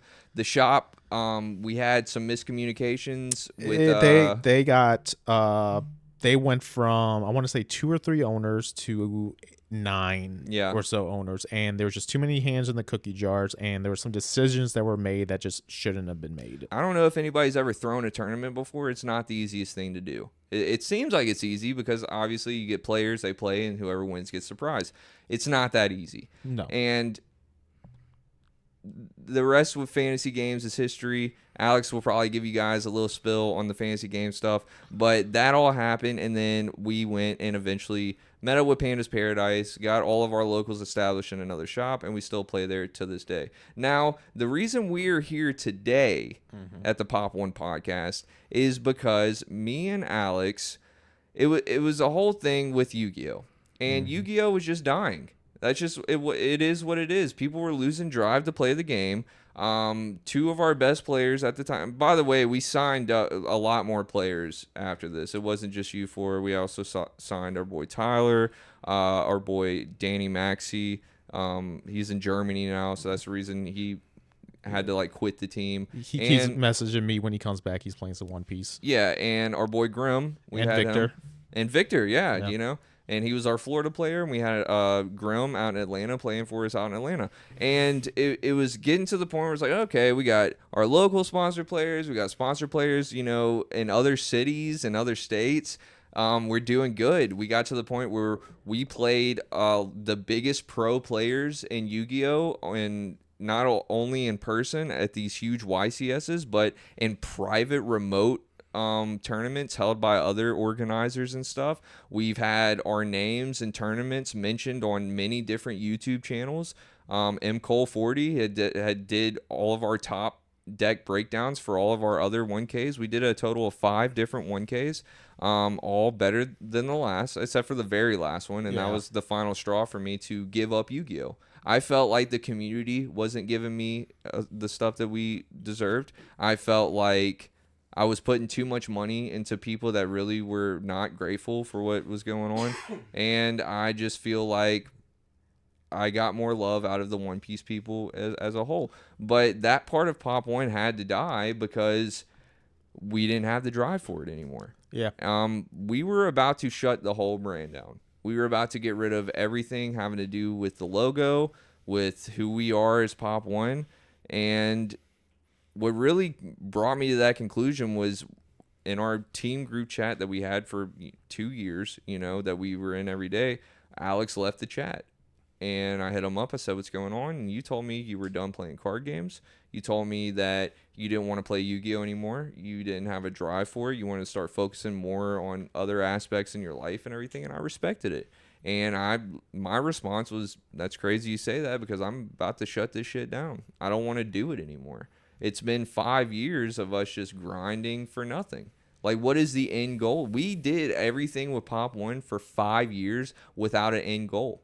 The whole thing was just what happens, happens. And it was fun. We got known by a lot of people. We would go to these Yu-Gi-Oh events and people would know what's going on. It was a fun time. We got not like now. 500 subscribers. Yeah, not like Yu-Gi-Oh. now. Yeah. I think it was more of our players though. That Players know our us, players were known and everything. I was known. Murphy was known. And we were on, like I said, these remote tournaments. We did one where I think one of our players even beat Pac in one of these tournaments. We beat Pac. What's his name?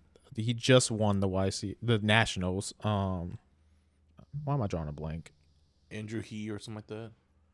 No, the guy that plays Sky Striker. Yeah, it was It was like something He. The guy that just recently. The guy that just won Nats. Yeah, I know who you're talking about. I forgot his name, but yeah, I mean, dude. Ryan Yu. Yeah, right. Big name.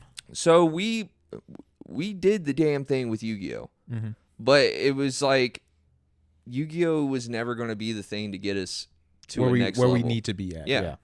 All of the content creators were kind of just like very gatekeepy. It wasn't like if you weren't on the cool table, like you weren't doing cool table things. Yeah. And it was a popularity contest for sure, which is cool. And it was cool that we were able to get, at least to like the mid step of Yu-Gi-Oh content creation and Yu-Gi-Oh competitive sponsored player, whatever we were doing, it was cool.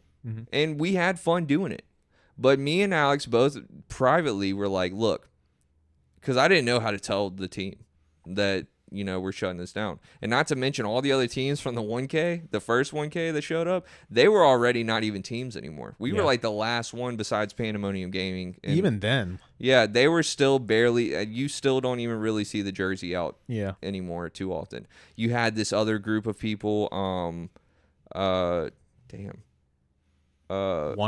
No.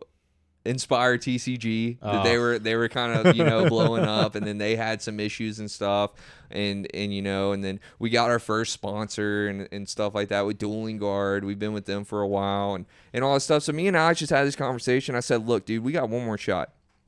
This is our one shot, because we had started a podcast already.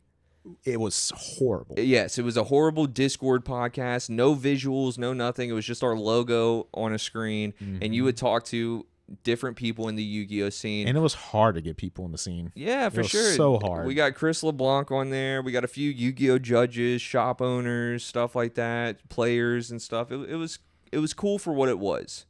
But in the Yu-Gi-Oh space, like I said, it is not this. If you're not already established in Yu-Gi-Oh content creation, and you're listening to this and you're trying to be a Yu-Gi-Oh content creator, it is hard. And I don't want to say you're not going to make it, but you're most likely not going to get pretty far in that space. It's established. All of the content creation in Yu-Gi-Oh is established, and I came to that realization. I was like, we're not going to do nothing with this, man. Like, let's hang it up. But then I was like, I got a thing. I've been playing One Piece. I got a group of friends that I've been going to One Piece stuff with, which would be Bryan, Ty, Josh, Devin. We've been playing One Piece. Try this game out, and let's start talking about this game. But let's not make a channel just on One Piece. Let's make a legit podcast. We got to put some money down behind it. Yep. Let's get sound quality on point. Let's get our visuals on point. Let's get our studio looking good.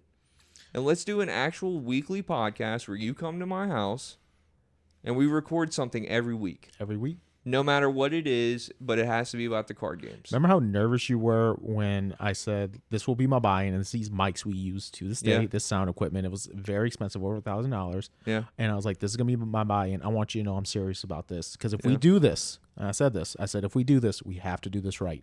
Yeah. No shortcuts. No.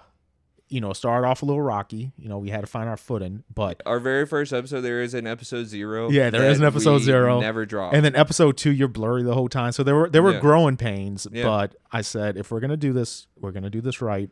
We're gonna invest in the equipment, and we're going to start a trading card game channel where it's not per se just everything one specific card game. Yeah, we're mostly One Piece, but that's because that's the hot thing, right? Yeah. That can change. We have it set up to where we can pivot to what we need to pivot as we do. Yeah. We have taken 3 weeks off this whole time. This whole time. This whole time. This was August of last year. No, July of last year of 2025. Yeah. Was when we started. And now when I say weeks off, we work on this every day. Yeah. But we have consistently gotten to the point, like Alex said, I mean, we had 500, 600 subs when we started this from our old Yu-Gi-Oh stuff. Yeah. And now we're almost touching 4,000 subscribers. Almost insane. Over 250,000 views a month on Instagram.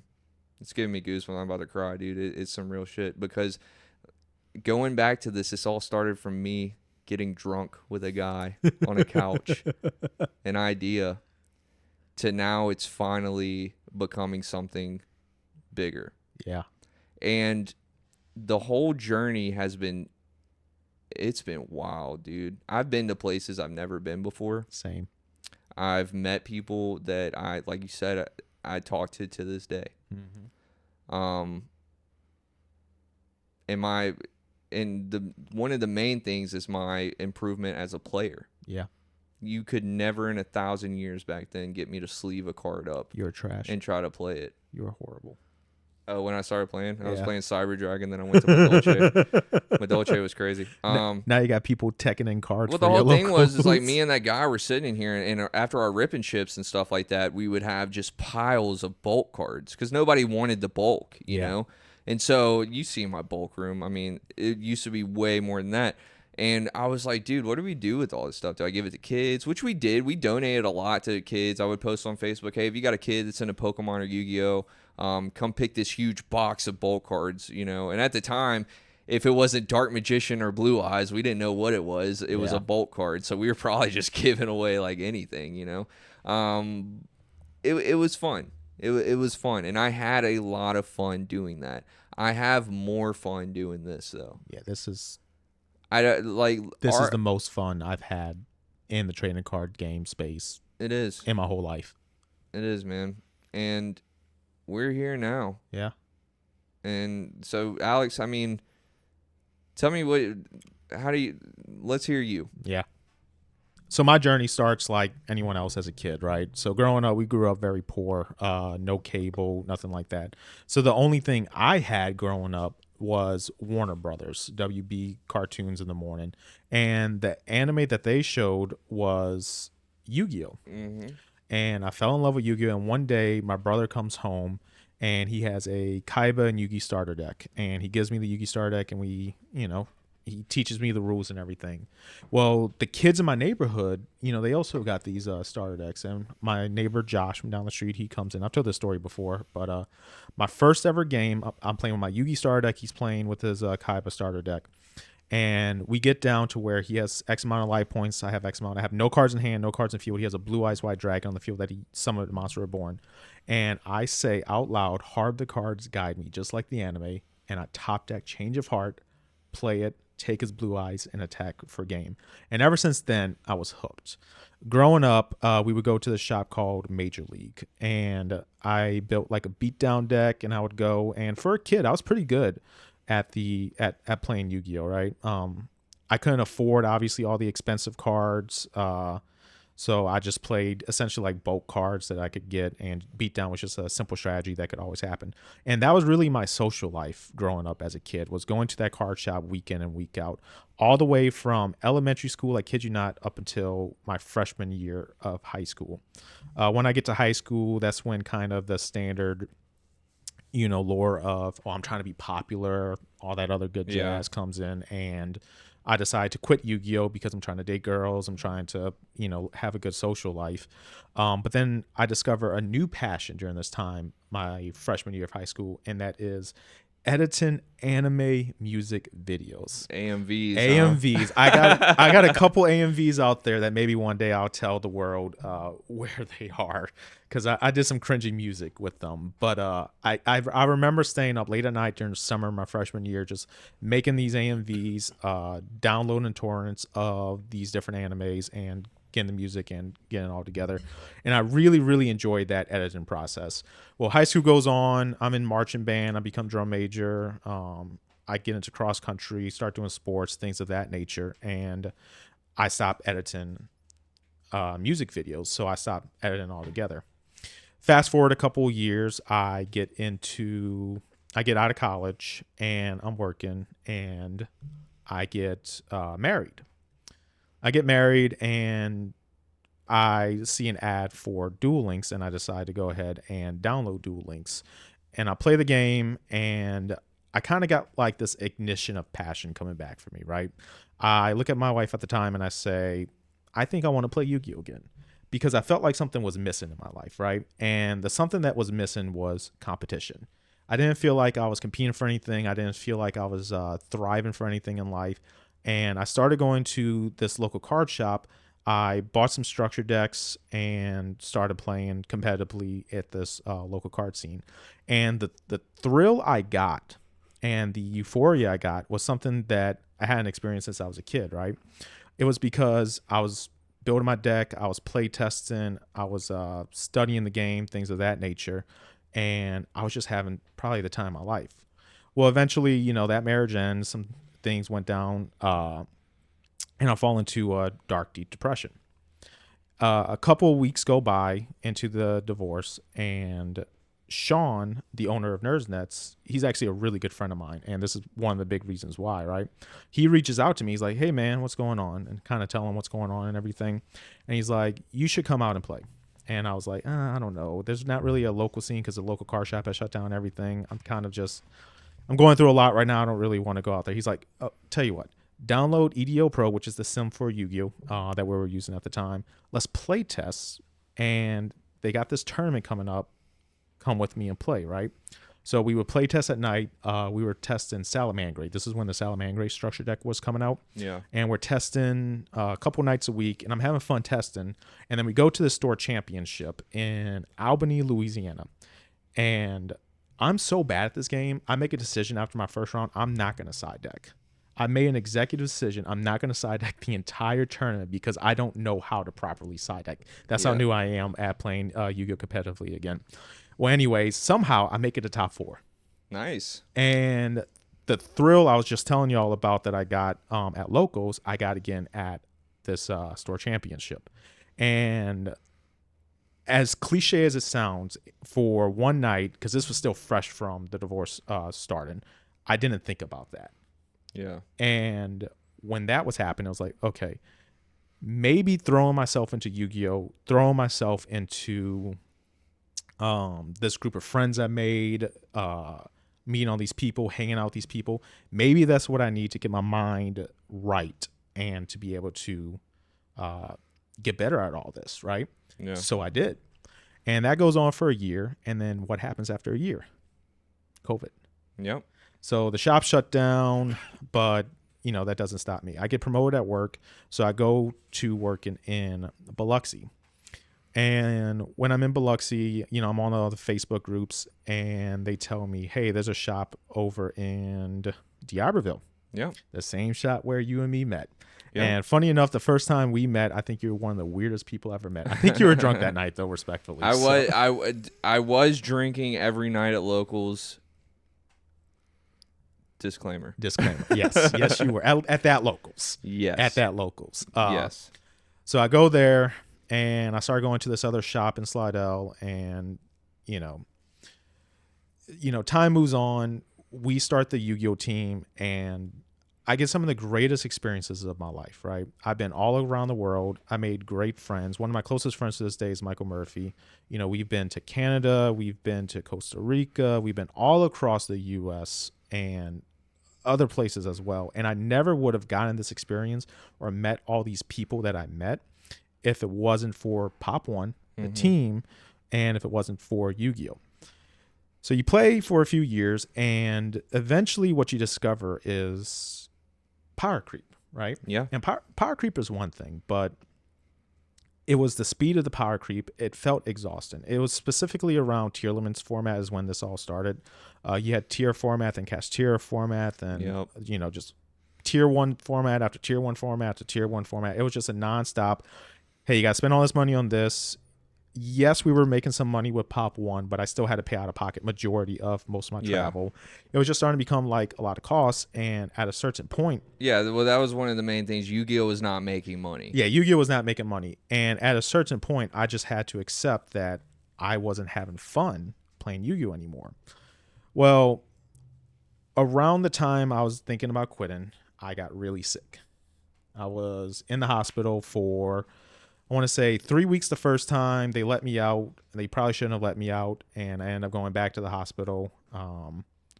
It was something simple. I'm gonna disclose my medical with that. I had gallstones, right? Because I had lost a lot of weight really fast, and I pretty much my gallbladder was done. And what happens when your gallstones get stuck in different areas, you start getting gas buildup, which is called pancreatitis. So what I really needed the entire time I was in the hospital being pumped up on pain medicine was to just be taken into surgery and have my gallbladder removed. But the doctor said, oh, we want your pancreas levels to go down before we go ahead and do the surgery. Well, my pancreas levels are never going down because my gallbladder is constantly producing gallstones. But that's neither here nor there. I was in the hospital for on and off for a month. I had a lot of time to think about it. And I don't know if you've ever been on some of that pain medicine, but it can make you like loopy, right? I remember vividly seeing characters in TV shows I watch play Yu-Gi-Oh, and I was like, what am I doing? And I had a lot of time to reflect and think about Yu-Gi-Oh at the time, and I just had to come to the conclusion I'm not having fun with this game anymore. Right. And I had to come to the conclusion as well that I don't think I enjoy playing cards anymore. So yes, I left the group chat. You reached out to me, and at first I said, no, I'm not going to do this. That's the first thing I said. I'm not going to do this. It took a lot of convincing. It took more than a lot of convincing. Like it took me saying, okay, if we do this, we got to do this right. Podcast, all that good jazz. And then we did a podcast with someone else, and I saw his formula, and I was like, we could do this but better. I remember saying that, and I feel like we I don't want to say copied. We improved. Is that fair to say? Yeah, it was a local podcast down here. Yeah. And shout out Jordan Duron. He brought us on, and he wanted to kind of, because he does local stuff down here. So he wanted to have he had me on there before, but it was all for the music stuff. Right. And he wanted to kind of, I guess, recap, because all of my episodes that I've had with them have like been some of their top episodes. They're just entertaining, I guess. Yeah. And they wanted to kind of do a recap on what I've been going through and the card thing and everything. And that's when I was like, hey, you should come on here with me. Like, you're part of my team and everything. Mm-hmm. Let's get on here and let's just talk about Yu-Gi-Oh, which is what we did. But it was a good way to wake you up and say, hey, we could do this. And that's when, if you look at the early podcast stuff that we did, a lot of it was like, okay, I'm going to grind promoting the podcast, right? It would be me in the car saying, whatever, if you like content like this, follow us on YouTube, things like that. It was a lot of grind in the early days of doing this whole thing. And then when we did the first episode podcast and we started making clips, I forgot what the first clip to take off. I think it was one of the Gundam ones. I think one of the Gundam ones was one of the first ones to take off. It's like, okay, this can be something, right? And doing this, you and me worked together to remind myself how to edit, right? And I got better at editing. I'd say I'm pretty damn good at it now, but that love has been reignited thanks to Pop.1 podcast. So more so than playing trading card games, the creative expression that this allows is why I'm doing this to this day. Yeah. And, we've done some great things with this. We've done a charity event. We intend to do more, giving back to the community and inspiring people to go out into their third spaces, because that's a big topic for me. You just talked about how many friends you've made going to the shop. I'm telling you, literally through a divorce, saved my mental through the hardest time of my life because I was playing a card game. Yeah. If you're watching this, I hope the message that inspires you to go to your local card shop is that it could change your life as well. And because that is being expressed through this show, and because people, they comment, they come up to us and tell us like, hey, because of you, I started doing this or that. That is the greatest thing ever. It's a wild feeling, man. When a stranger comes up to you and says, hey, you guys inspired me to do this, or you guys saved me from this, or you guys did this and that. it blows your mind because at the end of the day, we're just some normal dudes. Yeah. We like playing cards. Yeah. There's not a lot to talk about there. There's a lot to talk about. Well, we've done 50 episodes talking about there is, that. but it's just like at the end of the day, man, it's just a lot. Look, man, it's just been a long, long ride. And I hope someone watching this will share your story in the comments of like your ride, what has trading card games done for you, because that's what I love, right? Well, that's why we do the read the room. That's why we do the read the room. Because you were very adamant about that. Yeah. And I was like, I think that's a great idea to hear the stories of other people. Yeah. And to tell your story, right? Yeah. Like that is the purpose of this podcast. It's trading card shop, inspiring people to find their communities, and some meta talk. Yeah. That's because you got to think there's a lot more. Like me and you can give our little baby synopsis on what's been going on. Yeah. But dude, I mean, you got to think we've been going to these cards. We see each other every week. Yeah. Even before the podcast, every single week. Every week. 3 times a week because we have 3 different locals. Yeah. And we've been doing that. I've been doing that personally for years. We've been doing this since 2020. But you know who's been doing it longer than us? Who, me? Yeah, you. It's Bryan Ha. Yeah, Bryan, tell us your story. My story isn't as detailed as you and Alex. Mm-hmm. Because basically all I did was just love playing cards. Super autistic as a kid, and I just love playing cards, and I like shiny cardboard, and I was obsessed with it from the moment it happened. Started with collecting Pokemon cards. Started with, I remember going to visit my uncle in Orlando, Florida. He bought me a Legendary Collection Pokemon pack. I pulled a reverse foil Zapdos, the shiny hollow Venusaur, and something else I forgot. But I remember it was a rare Butterfree that was non-foil. So I remember I was thinking man, this is a god pack, because I had a rare, I had the little black star, I had a hollow Venusaur, and then I had the reverse hollow Zapdos, and I was obsessed. I was like, all right, I'm kicked. I love card games, and I bought the starter deck Torrent for Blastoise. I bought the fire one. I forgot what the name of that one was. I remember Torrent specifically for the Blastoise one, and I remember playing the video games when I was a kid. I just love card games. I'm just surprised as I'm still playing card games now. The only reason why I ever even stopped playing card games was during Katrina in 2008. That I lost my 2005. Oh yeah, sorry, 2005. I lost my whole collection. I lost everything. My whole family lost everything, and I just stopped collecting cards because I was like, I don't need this clutter. And lo and behold, here I am at 34 years old. I have a fucking crazy collection at my house. And I don't know. I just love playing card games. I was never as good as Alex, and I was never as tech savvy, or not tech savvy. Okay, but disclaimer though. I knew about you way before I met you. Yeah. Because you were playing card games with all these people that were coming to the shop. Yeah. And they would always say, Bryan Ha, Bryan Ha, Bryan Ha. And I'm like, who the fuck is Bryan Ha? Like, why do y'all keep saying this? Like, who is he? Oh, he was this Yu-Gi-Oh player. He was dope, man. He was so good. It was, if he was here, he would be winning locals every week. Because I remember the first time Bradley showed up to locals. And he was sweeping our locals, I think it was he had a 3-week streak, and he would show up, not talk to anybody, and leave. It took a while for Bradley warm up to this, but I would always hear about Bryan Ha all the time from Louisiana people, from Alabama people, Bryan Ha, and then that's when you were one of my recommended friends on Facebook. Yeah, and that's when I was like, okay, well this is the guy, obviously. Let me go ahead and add him, and then we were liking each other's stuff, and then you sent me a happy birthday message it was literally a whole year before I ever met you. It was the most randomest happy birthday message, because it was hey, I know you don't know me, but my name is Preston, and your name has popped up a lot in the it was enough for me to message you. Yeah, and I was kind of I remember thinking, because I texted Peter, because I looked you up and I saw that you're friends with Peter, and I'm like, Peter, who the hell is this fucker? Yeah. And why is he sending me a happy birthday message? I don't even know him. And Peter's like, oh, that's Preston. He owns the Fat Cats place.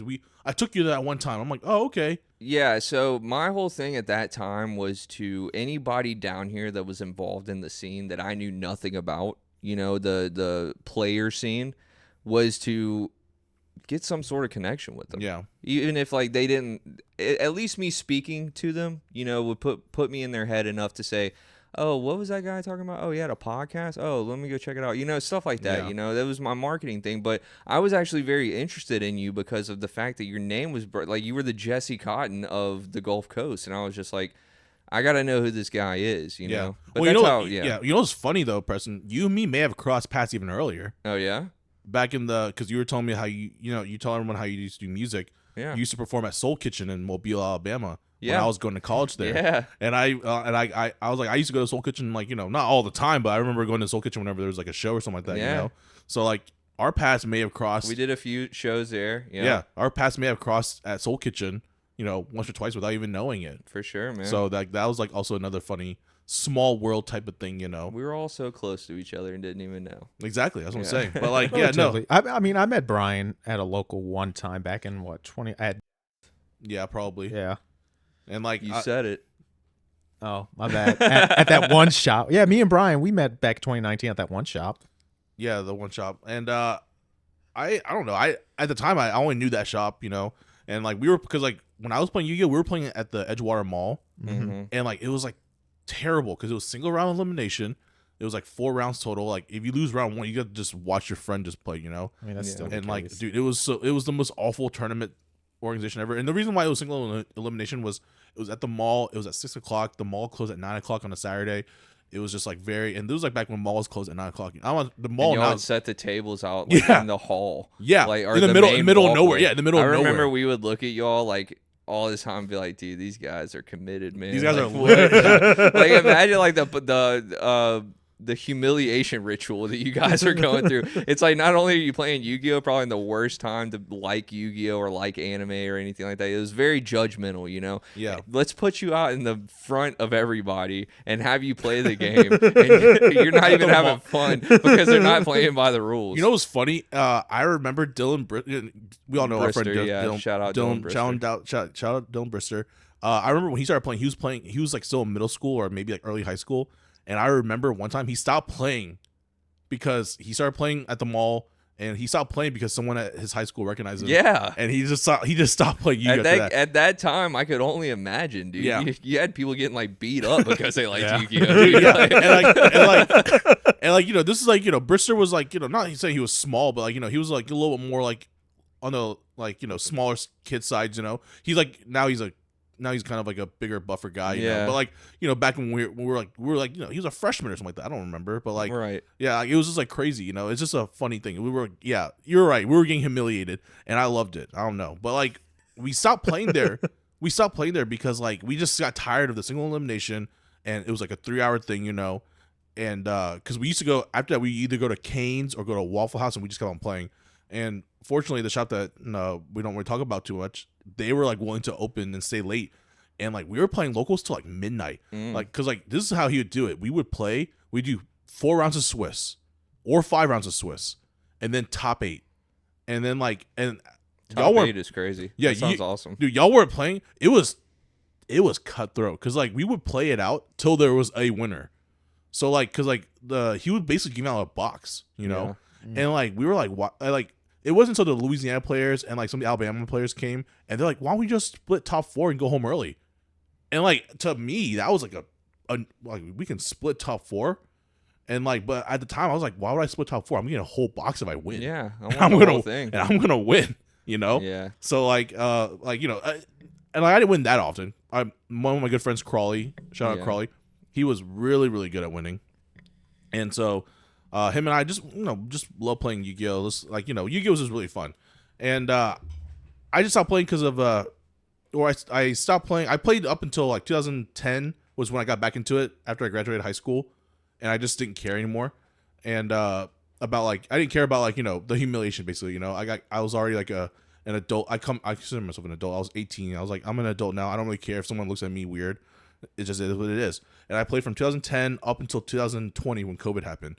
A decade of Yu-Gi-Oh, and like I saw it all. I remember seeing the formative years of synchroing. I went through the start of Xyz. I saw pendulums. I saw everything. Like, y'all, like some of y'all, like, Alex, you played Yu-Gi-Oh from the beginning, but you quit for a while. And Preston, you didn't play Yu-Gi-Oh until kind of late into it. Yeah. Like, I saw the largest balance at the time. I've never seen a new game mechanic in Yu-Gi-Oh. That's crazy. See, that's crazy because I went through 4 Master Rule changes. Right. There hasn't been anything new. The only thing that changed, we came in during the link format where you had to use the link arrows to link summon. And the extra monster zone. Yeah, and the extra monster. And you changed it to where only the link monster has to go in the extra monster zone. Like you could summon your fusion monsters. So y'all played from Master Rule 4 and Master Rule 5. Yeah. I played for Master Rule. But it's not like a new mechanic per se. Like it wasn't a new mechanic per se, but it was a new rule change. Yeah. But I played from Master Rule 1 all the way to Master Rule 5. And that was just crazy to think about. Yeah. And like, I just stopped playing during COVID because like quite literally like where was there to play? Yeah. I had already moved out of Mississippi, so I didn't know about Fat Cats. I do vividly remember everyone, Bryan, Ty, all of them telling me, "Hey, go to Waveland to play." But like, I wasn't really. I had a new job. I didn't really play. I didn't really care to play, so I just didn't go. And then it wasn't until I moved back to Mississippi did I run into Preston. Finally, formally met Preston in like 2003. Ish. It was like during OP05. Yeah, I that'll be the time right when OP5 had their pre-release. Yeah, and what was it? Yeah, so that was like late 2023, and then I started playing Pokemon. I wanted to play Pokemon competitively. I remember, dude. I was so hard. I was like, dude, you got to play this game. It's sick. It's so fun. Yeah. Like I was like, you're an old Yu-Gi-Oh player. You'll appreciate it. Like it's so good. And you were like, I think I'm just gonna play Pokemon. And I was just like, no, dude, because like I was a big Pokemon. Nah, and that's fair. Yeah, and like I was a big Pokemon head, and like me, Peter, my friend Michael, we all played Pokemon, and we traveled to Orlando. We wanted to travel more to play the TCG, but then after OP05, like after much of, because I was coming to Saturday locals at Pandas, and I wasn't playing locals for Yu-Gi-Oh or One Piece. I was just there. I was there to hang out.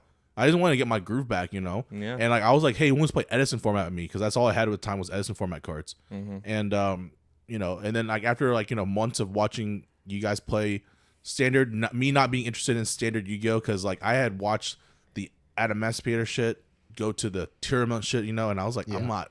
And the cashier shit, I'm like, I'm not watching that. I'm not playing that. Yeah. That sounds toxic. And that sounds awful, It was. And like, I was like, why would I ever want to touch that? So, after much time of me coming to locals and watching you guys play, I decided to dip my feet into One Piece. I already liked the One Piece anime. Mm-hmm. I watched I watched it and I read it. I think I read it at this point. At the point that I started going to Pandas and started playing One Piece again, I think I read and reread the One Piece manga and caught up 3 times. Yeah. The first time was I read it through Marineford because someone spoiled Ace dying, and I was like, well, now I have to read this. Yeah. And then the second time was I was like, all right, after Marineford, I'm gonna let it build up a little bit, and then I'm going to read it again. I got to Punk Hazard. I read Punk Hazard. I thought that was the most awful dog shit arc of my entire life. It was so bullshit. It was just nothing but running around, and I was like, and like at that point too, like I think it was after Fishman arc. It was Punk Hazard, and someone told me that like, oh, Fishman arc is the halfway point. So I'm like, oh, I got to catch up and get ready again, Yeah. And then lo and behold, like it just kept on going. It just keeps going. It just kept going.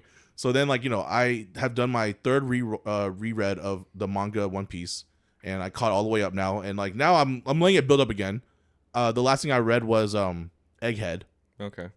And I read, actually, I take it back. I have read some Elbaf because I just was super interested. We were learning about the Elbaf stuff, so I was like, I have to read some of the Elbaf stuff. Yeah. But I'm letting it build up now because like it's just getting spicy and like I'm like getting excited. It's good. So I'm letting that build up, and then like once I get to a big, I guess like another story plot, maybe I'll just read it again. So you sleeved up the Uta deck. I did. Out of Peter's recommendation, he was like, you used to play Yu-Gi-Oh, you like drawing cards. The whole Uta deck is just drawing a bazillion cards. So I was like, all right, let me just play this Uta deck, And I played it, and I was terrible at the deck. But like I quickly learned, and like that's the thing. I like why Preston said that. Like a lot of people said my name was that I was really quick at learning a card game. And I was never like super good in my whole entire 1 decade of playing Yu-Gi-Oh. I only ever topped 2 regionals. So I'm not that good at Yu-Gi-Oh. Like realistically, I'm like a serial choker. If anything, I will say know? if you can top any Yu-Gi-Oh regional though, you're good. I'm like a serial choker when it comes to regionals and stuff. And like I remember like the last regional I went to was a Mendenhall regionals, and I remember me and Brian Ty was playing Sky Striker, I was playing Orcus Sky Striker, and I remember I was X2 round 3, and my round 3 opponent didn't show up, so I had to buy round 3, and then I won round 4, and Brian Ty at that point was undefeated, and I was like, and he's like, how are you doing, Brian? I'm like, I'm doing terrible. I'm X2 at round 4, and he's like, oh, that sucks, man. I'm undefeated. I'm like, oh, that's cool. That's really cool. That's really cool, man. And like, I was just like, I suck at this game, you know. But like, I don't know what happened. I do remember that I just won the rest of the games, and I got like 11th place. And I remember freaking out. I'm like, I got 11th place, Brian. And like, I look at Brian, I'm like, Brian's like super sad. He's super mopey. I'm like, what's wrong? Did you lose your last round or something? He's like, no, I got 9th. And I'm like, you topped. You got your invite. What are you sad about? He's like. And he looked at me, he's like, Brian, this is like my 5th invite. Like, I want a top 8. I want to get the mat. I want to get the deck box. I don't give a shit about my invite, Brian. Yeah. And I was like, oh, wow, like, what a different mindset Brian has than me. I'm over here excited for winning my, getting my first invite, you know? And then, and after that COVID happened, I never went to Nats, and it is what it is, you know? But I have a new love in TCGs with the trading card, with Bandai trading card games and the One Piece card game. It's probably the most fun I've ever had playing a card game by far, and I get to play with you guys. Yeah. And like, it's really fun. I love it. I love Gundam. I was so glad. Like, the cool thing about Gundam is that Bandai owns Gundam. They own the whole IP. That's why like one of their main sticks is like the model kit stuff on their website, Yeah.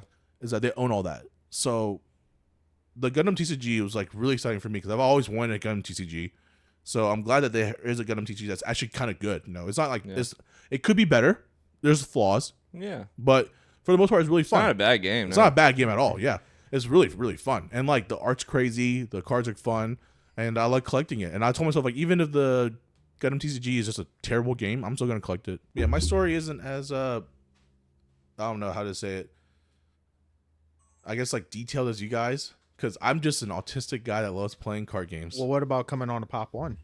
Oh, yeah. Well, I got asked by you guys to join the episode, and I talked about the Gundam trading card game because it was just new, and I had just won a locals with it, and I was like, this is awesome. I love the Gundam card game. So I want to talk about it some more, and I really wanted to be like a Gundam guy, like, because like, this is gonna be my first time being in a card game, like when it is birthed, Right, I did try doing Vanguard, Corvette Vanguard, because like at the time Yu-Gi-Oh was going through like its like weird phase, like synchro summoning. One? When XC started coming out. And like XC's had either just started coming out or was coming out, and people were like, I'm quitting Yu-Gi-Oh! They already introduced synchro summoning. I don't understand synchro summoning. I don't understand tuners. XC summoning is just stupid.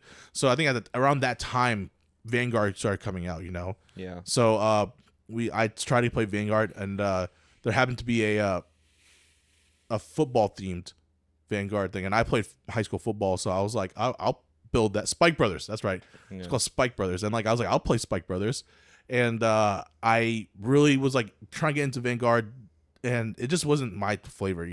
It has a trigger burst type shit, and like I hate that. That's kind of why I hate Yellow in One Piece, because like I don't like the burst trigger stuff.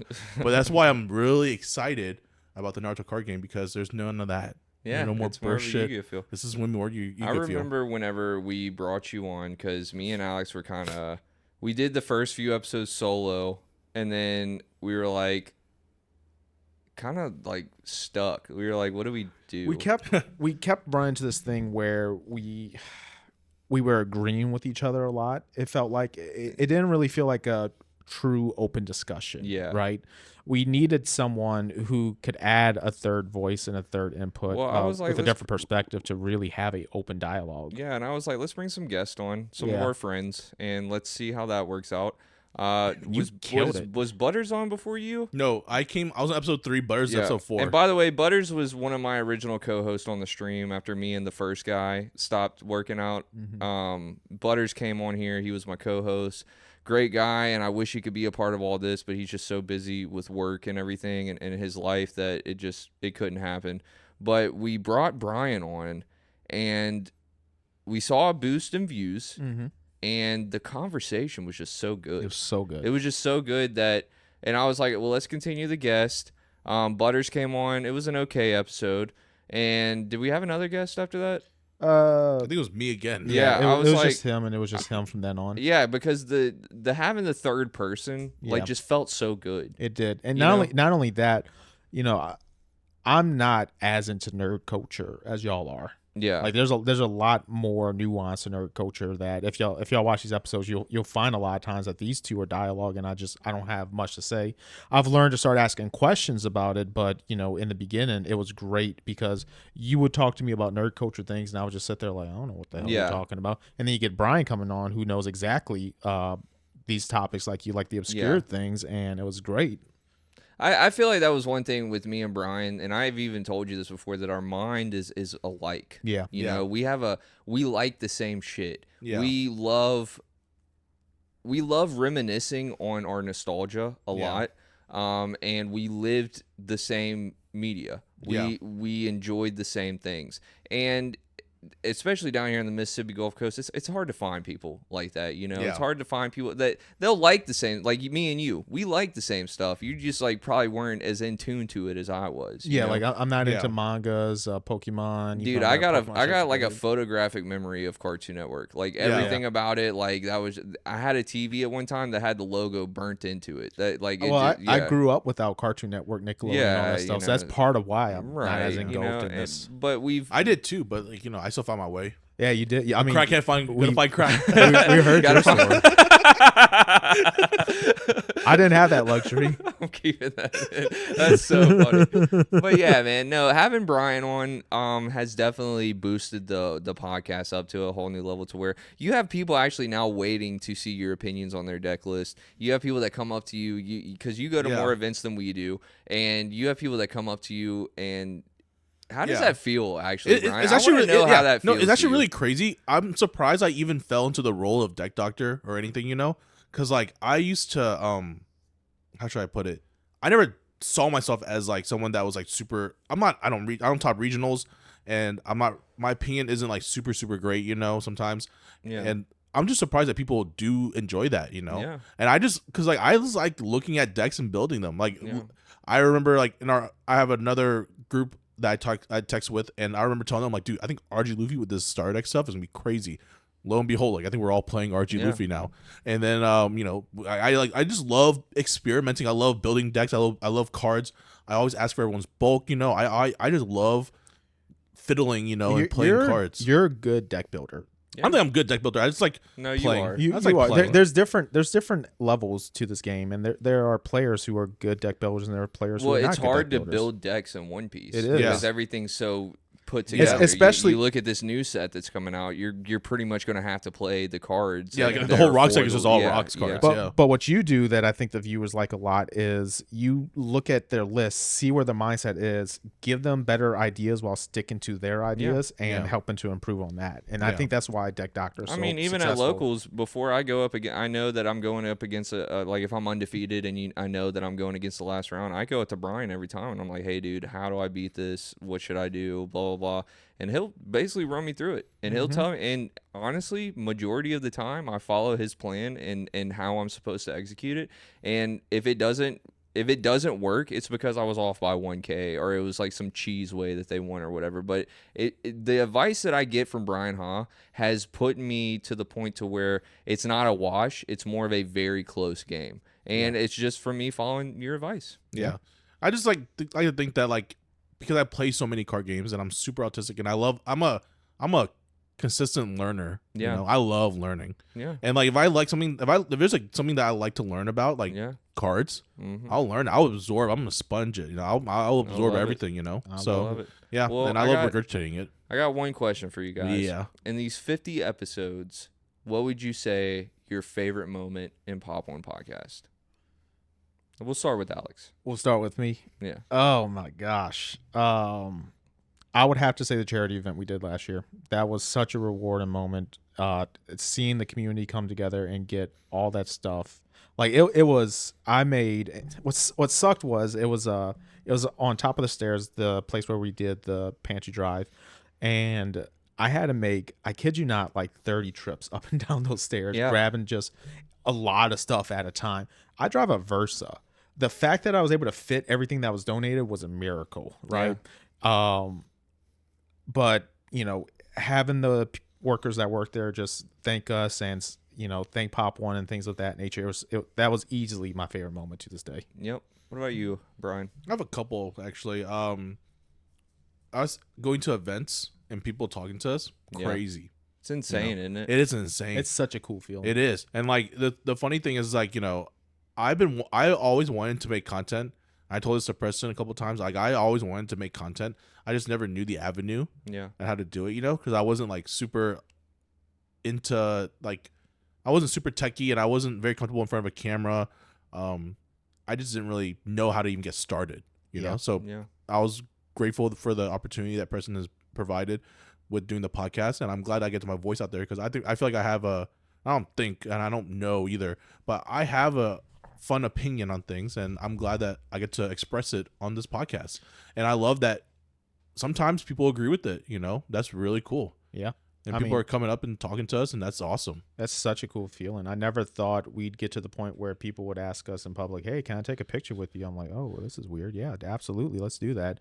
And just people saying, hey, I like the things that y'all say because y'all give good advice and things of that nature. It's such a cool feeling. I'll never forget at the regional in Dallas, I was sitting around across from my opponent, and he said, yeah, you know, I like to listen to y'all because, you know, you give good advice, you give good outputs on the internet, and being validated, not that, you know, you go looking for validation, right? But it is a good feeling being validated that the work that you put in, the product that you produce is enjoyed, is consumed, and is appreciated. I mean, going back on that, we live by a military base. Yeah. And we get new players all the times from the Keesler Air Force military base. Yeah. And Or the CB CB base in Gulfport.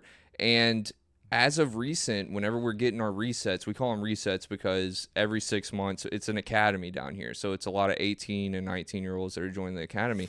And they have to leave. They get stationed here, and then they get stationed around the world. And we get resets all the time. And as of lately, our resets, we're having people come to our locals, and they look at us, and you can tell they're like, you know, like, what? I know that guy, blah, blah, blah. And then they sit down in front of us or whatever. They'll see something pop on, and they're like, y'all do that podcast. I know you guys. I watched the Deck Doctor. That's y'all. And it's like, yeah, welcome to our locals, man. You get to be with us for 6 months now. So, and they get so excited about that, and that is the coolest part to me is the fans. But my favorite part of everything is the fact that finally a brand that I have been working on for so long has finally seen some life. Yeah. And not to say that it didn't see life, it was just on life support for a while. And it's almost died 100 times. Yep.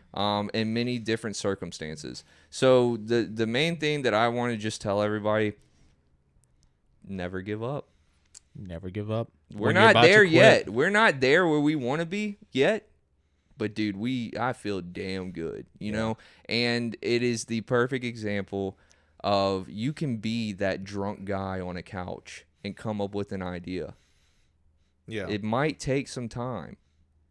Don't give up, man. I think you said this before, though, talking about if we're going to make a life support joke.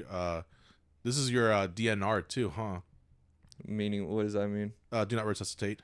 Oh, yeah. So, like, if this one fails, you're it's like, I'm over. done. It's No. Me and Alex both said this since before episode 1. Like, if this doesn't work, it's done. Yeah. Here we so are. It has to work. Year later, Alex. So it has to work. We are here a whole year later.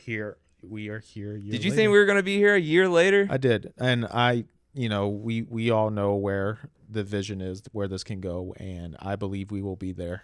And we're gonna keep growing. We're nothing without the viewers, man. Nothing without absolutely nothing without you.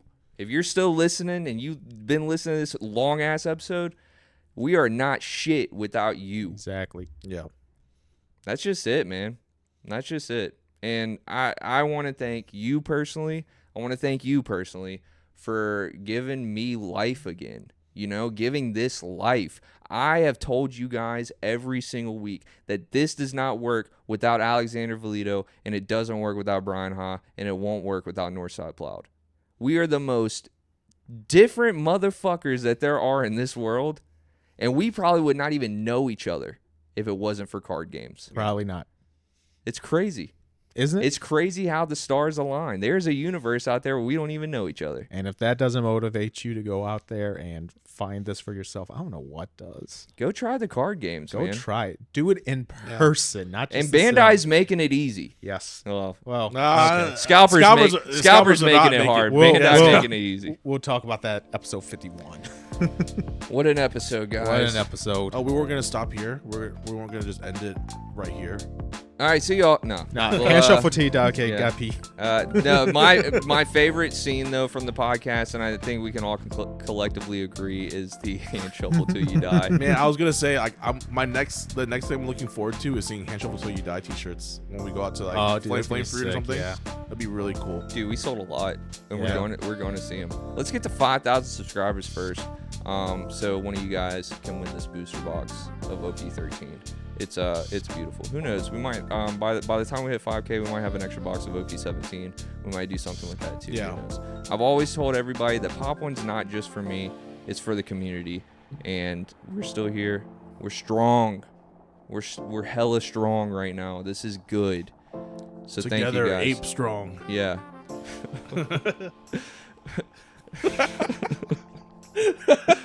Oh God, I love you guys so much. Okay, well, I guess it's time to end it off, right? Before we go, shout out our sponsors.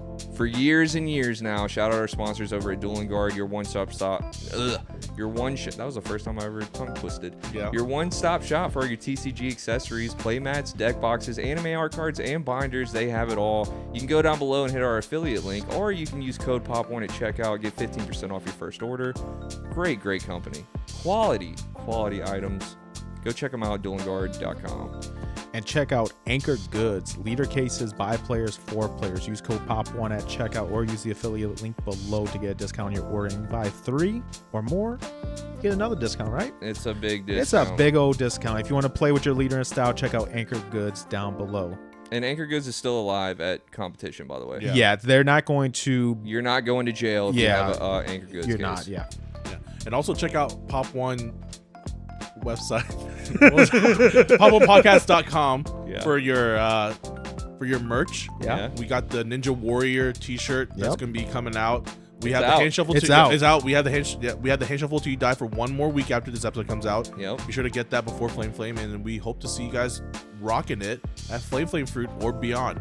Definitely. And I know we didn't do Deck Doctor and Read the Room this week. We will next week. But we have a lot of decks and a lot of emails we got to go through since we took the week off. There's a lot.